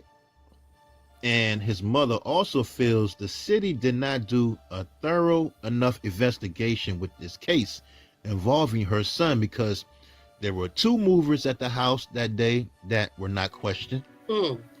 And there were 2 nannies at the house that was not questioned. Now, Chris's daughter, Tiffany, said she had witnessed fights where his wife, Veronica, would try to make him hit her so she can call the cops on him to get him arrested. She also heard Veronica tell Chris, "Weren't you suicidal last year? Why don't you go and kill yourself?" That's cruel. And she also witnessed her hit Chris in the head with an object that left him with a big knot on his head. Now, Yeah, she got a nasty Chris's brother, Mike mentality. Lighty, feels that Chris was murdered because his theory was this. He believes that after Chris took his daughter Tiffany to the airport that day, Veronica didn't think he was coming back to the house. She probably thought he was going straight to his office. That's why the ex-husband was there in the closet. To the house, an argument took place, and he believes Chris was murdered because Veronica and her ex-husband were the only two people to be at the scene. And why didn't the cops investigate them for gun residue on their hands? Absolutely. Wow. Yeah. That's what Mike Light thinks what happened to his brother. I will say Chris. this: that who knows who in the New York had the whole New York Police Department in their pocket? Anybody know? Who at that time during that season had the whole? Arrest my case, Your Honor. Arrest my case, Your Honor. The whole New York Police was on payroll. Yep. He said her ex-husband happens to be the first guy on the scene. So if her ex-husband is the first guy on the scene and she's saying she was the only one there, why weren't their clothes, their hands tested to make sure this wasn't a murder? Because let me say this, because he wasn't just on the scene, he was in the closet hiding. And probably may have got caught, may have been a tussle between Chris and the ex-husband. Veronica sneaks up, pow, pow. Allegedly. Yeah. Allegedly, but it don't make no sense right here. No. Now, also, Mike Lighty stated that after he helped put Chris's body in the ambulance, and who moved him? The nurses told him that Veronica said that the family didn't want an autopsy. What? Wow. But then you got some that say he was stressed out. You know, some people say Chris was stressed out by the entertainment business because his life was attached to the success of his clients. Plus, he had a lot of people he had to take care of. You know, he had borrowed a $3 to $6 million loan from Warner Music in 2007 to start his company called Brand Asset Group. But the company failed to produce the success he was looking for. And the loan was due on August 22nd, 2000. And 8 days later, he was found dead. Interesting, Warner. So he couldn't pay the loan. 8 days later, he was found. So they got to the wife, and then the wife. Yes. Where I'm going, that's where I'm going, nephew. So we have so far established more than one suspect. We got the business partner, right, guys? Yep. We got Moni Love, according to Jaguar Wright, who neglected to go to her home family member's funeral and declared she has to be at Chris Lighty's funeral or her career's at stake. Right? Interesting. We got Leora Cohen, who maybe didn't like the fact that Chris Lighty resigned from Def Jam. We have Jimmy Henchman, was on some revenge type of ish. And he's in jail because he does go out and complete the task when it comes to some revenge, right? Yep. We have I'm gonna X him out because he wasn't there when he died and shit. And all the other Jimmy evidence. Henchman? The circumstantial evidence. Yeah. Well, he wasn't supposed to be there. Jimmy Henchman. Yeah, we can ask him now. out. He wasn't there. He wasn't supposed to be there. You can't put him at the crime scene. You see what I'm saying? Right. But they didn't even look to see if he was there, though. From what I'm hearing, they didn't look. It was only the wife and her ex-husband, right? And the movers. Right, in the movers. In the movers, yep. In the kids, allegedly. Yeah, but the kids ain't gonna do nothing. Because the movers said that, right. I don't even know how old they are. So yeah. All right, let's continue. We're almost at the end, guys. And it's home by a single gunshot wound to the head. Now, it was also reported that he owed $5 million to the IRS. It could have been the IRS. Other IRS. sources say he owed more than $300,000 Nah, they want their money. to the IRS Yeah, they do. in unpaid state and federal taxes. They say the City National Bank had recently won a default judgment against him, claiming he bounced checks and ran up overdraft fees totaling $53,000. Wow. Now, his good friend rapper D Nice said Chris told him that he was so stressed that sometimes he feels like just jumping off a building, because a lot of people didn't know that just a year before, Chris had checked himself into a psychiatric hospital in Connecticut because he was dealing with depression and having suicidal thoughts. He was diagnosed with clinical depression. And it's just sad because Chris had just tweeted about Scott LaRock on the anniversary of his death, August 27th. Definitely some 3 days before. warfare right there. Now, at Chris's funeral, everybody was there. LL Cool J, Diddy, Missy Elliott, Q-Tip, Russell Simmons, Busta Rhymes, Mariah Carey, many more.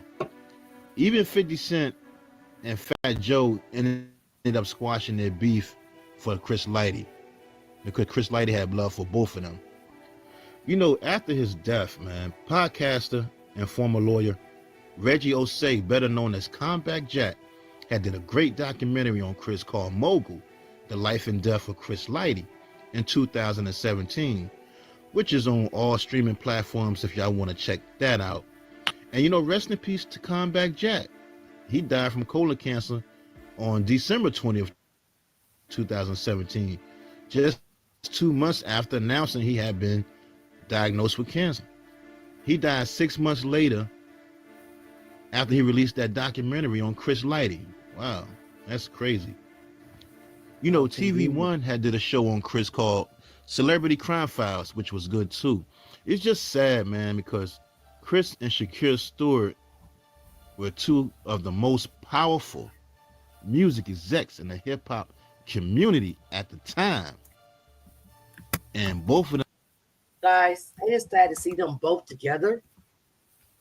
On the left is Shakira Stewart. On the right is Chris Lighty. Isn't it sad to see both of them together, and allegedly they both went out the same way? Yep. Sure is. It's very sad. Let me just throw this out there. What a There coincidence. are African American people, right? There are African American or American, that do commit suicide. Don't get me wrong, but it's rare. Yep. The statistics, there you go, shows that it's very rare. So to have two very prominent African American men in the same business unalive themselves for similar situations, basically, is very hard to believe. That's all I'm saying. It's just weird. I'm not saying it's impossible, but it is weird. Yep. Seems highly unlikely. The same way.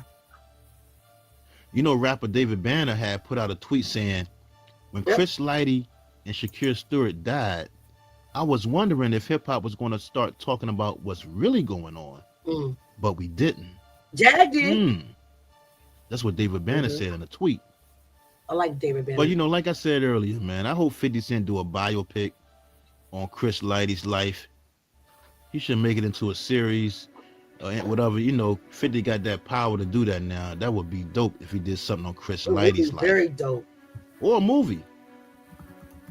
A movie would be great on Chris Lighty because, there's so much information on Chris that people don't know. I ain't even get to the facts because they scrubbed the internet. Man. There's so much information out there about Chris' life and what he has done for people.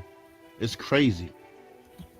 I hope somebody put out a book about his life too pretty soon. Man, Chris was 44 years old, y'all. Only 44 years old. Rest in peace. Rest in peace.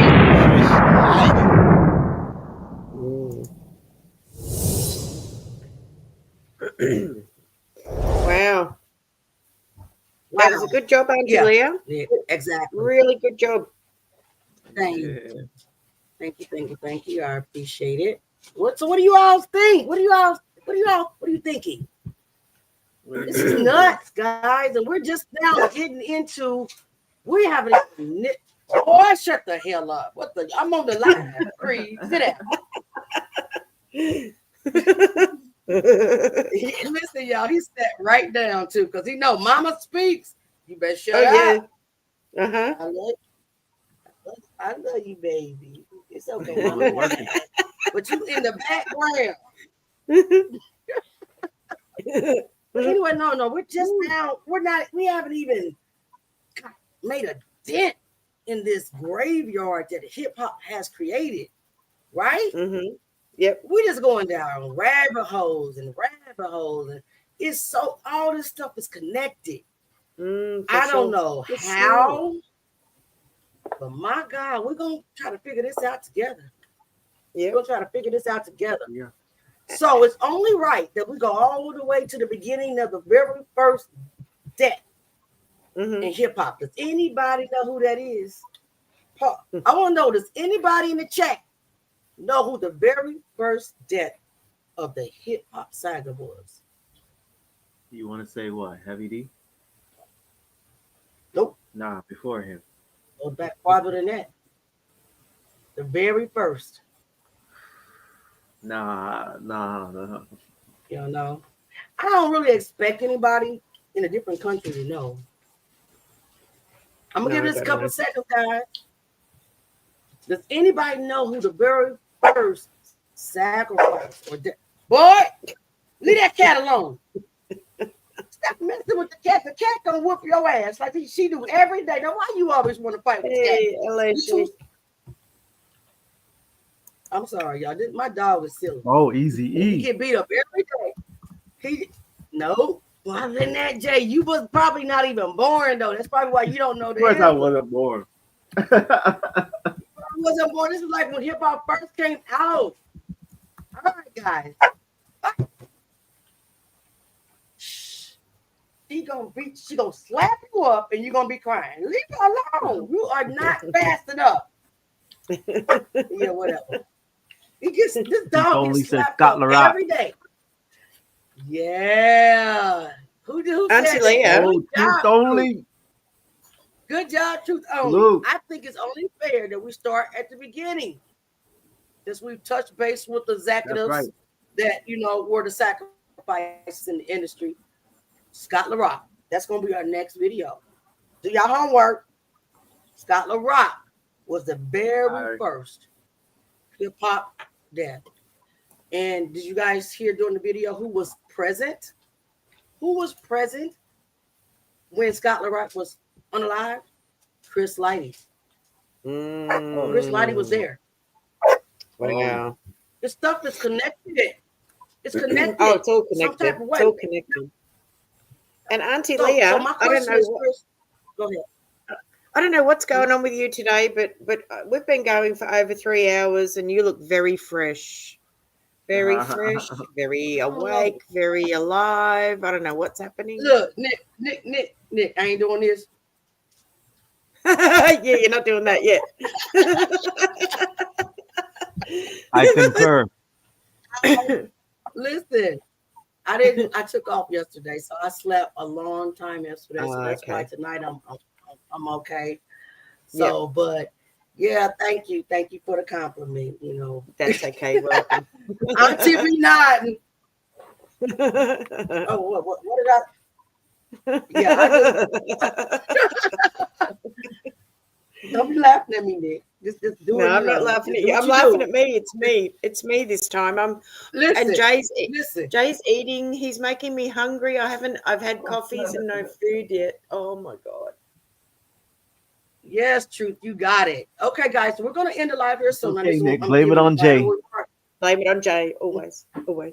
You guys are crazy. But I really appreciate you guys being here with me, on the panel with me. I really, really appreciate it. I really do. So make sure you come back for the next segment. We're gonna get into Scott LaRock. I'm not gonna say it's a whole lot of information out there, because he passed away way before the internet, right? Way before the internet. So we're going to try to dig up what we can because he absolutely was the very first death in this hip hop thing. And it's interesting that what a coincidence that Chris Lighty was present when he was unalive. So we're going to get into that. So if there's nothing else, anybody else have? Dilali. What are you saying? What are you? I don't know what he's talking about. He's happy. It's either pizza. I tell you what, Debbie, it's either pizza or chicken because that's all Jay eat. It's pizza. It's chicken. I saw a bone. Chicken. I have learned that about this young man. It's freezing. It's freezing here. It's freezing here, by the way. Vegetable. So is that chicken? Is that chicken? Yeah, it's a wing. I saw a chicken bone for sure. So now what you got? Chicken and pizza? Of course. All he eats, chicken or pizza. All right, you need some vegetables. Yep, it's so we're in winter here. We're on the 6th day of winter here, and it's absolutely freezing. It's cold and raining outside. It's a miserable day outside. It's terrible. It was hot out here. Nick, you know what?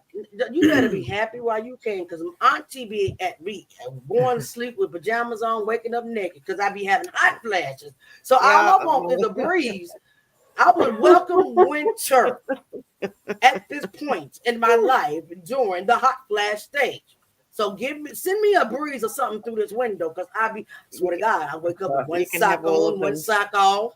I got one shirt arm in and one titty hanging and one in. I mean, I'm just saying, one leg. Ain't no telling how I'm gonna wake up because the new hot flashes kick in. The way I went to sleep is not how I wake up. I be hot. No. This wet for no reason. This wet. I be mad as hell at menopause. Like, God, why? You know why? I mean, why we got to bleed for 30, 40 years and 40 nights. And now, after we get through bleed, now we go to menopause and got to sweat for 40 years and 40 nights. It's really no goddamn sense now. My mom had went through menopause. Yeah. She said there's a cream out in London. I'll have to ask one of my aunties that cools that down. Okay. It cools down the menopause. But, you know, when I get to heaven, I know what I'm going to do. I'm whooping Eve's ass. Because if it wasn't for Eve convincing Adam to eat that apple, we'd all be all right. So she got an ass whooping coming from Auntie. When I get there, that's it. That's all. Anything else? Barbara's saying, go ahead. Barbara's saying, can I explain an Aussie winter? Well, yes. It's not like a Canadian winter. But down where I live, it depends on where you live in Australia. So I live near Antarctica. So the wind, if the wind's blowing from the south, then it's pretty cold. It'll cut right through you. You know. It will. I swear to God, just tell her to come through my window at night, because you can have it all. Yeah, it was freezing in my bedroom last night, but I actually woke up hot, Auntie Leah. So. Did you, man? I swear to God, that stuff the devil. I'm sick of him coming in on the videos, all in the technology, all on the internet, all in hot flashes. So weird. He's just everywhere. Ain't even invited to show up. Yeah, that was so weird. You've got to play that. Listen to that again when this is over. Have a little listen. Well, you would know. We're gonna do it together sometime this weekend. We're gonna dissect, see what happens together, Nick. We're gonna get on FaceTime on the WhatsApp, and we're gonna listen and try to figure out what happened. Okay. All righty. All right. Well, without further ado, I want to thank each and every one of you for hanging tight with me tonight. I know it was a little longer than what it normally is, but it was a lot to unpack in the story of Chris Lighty. Sure was. Write it down. Do your homework. DJ Scott LaRock is who we are going to tackle next week. I'm doing another video. Trying to get permission from the person that created about the demons that Jay-Z and Diddy allegedly conjure up and worship. So I'm working on that video now, and we hope to do it by Sunday. It's very interesting. It's very interesting to learn about who these guys worship. All right. So I love you guys. I appreciate you guys. Anybody else got anything to say before I hit the intro? Love you too. Your hair looks your hair looks fantastic, Auntie Leah. Yeah, this is how it looks after it dries and you unbraid it. This is the look it gives. This is the look it gives. Thank you. I appreciate it. I had to suffer for those 3 nights because that stuff was hurting. It was tight. Tight on my scalp because you get twisted. You get twisted at the roots, and it hurts. But again, guys, I love you. Peace and blessings to all of you. I love you, and we'll see you this weekend. We're having another video. Hopefully, all of us will be on the panel again. Nick, we'll catch you on your next live. Queen, no worries. Golden Queen. Go ahead. When you going live next, Nick? Oh my God, yeah. Well, I think so. That's if I've got any hours left on my free stingy, stream out. Just delete the videos. Well, save them. They don't. You can always use mine like. They're not. No, you can actually always use mine. I was just going to say, Jay, on the free one, they don't store. So it just goes on. You get 20 hours a month, I think, of usage. Well, you guys know that you are more than welcome. No worries. You're more than welcome to stream on mine if you need to. Just my side said I only got 5 hours. Yeah, but after the 5 hours. But how much have you used? You get 20 altogether. You get 5 hours of storage, but you get 20 hours of usage for free. Yeah. I didn't know that. You're not using yours that much, mate. Guys, I'm unlimited, so y'all can hop on. Pay attention, class. We are. You're being. I'm hungry. I'm hungry, Auntie Leah. I'm just saying. No, I'm just saying. I'm telling you guys, you can always use mine if you need it. Just let me know, and I'll give you the login. Okay? No worries. All right. Thank you, love. All righty. All right, guys. All right. Love you guys. See you guys everybody. soon. All right. Bye-bye. Later on, Barbara, I'm going live. Bye-bye. Please like, share, and subscribe. Thanks for coming. Please like, share, and subscribe. Come back again.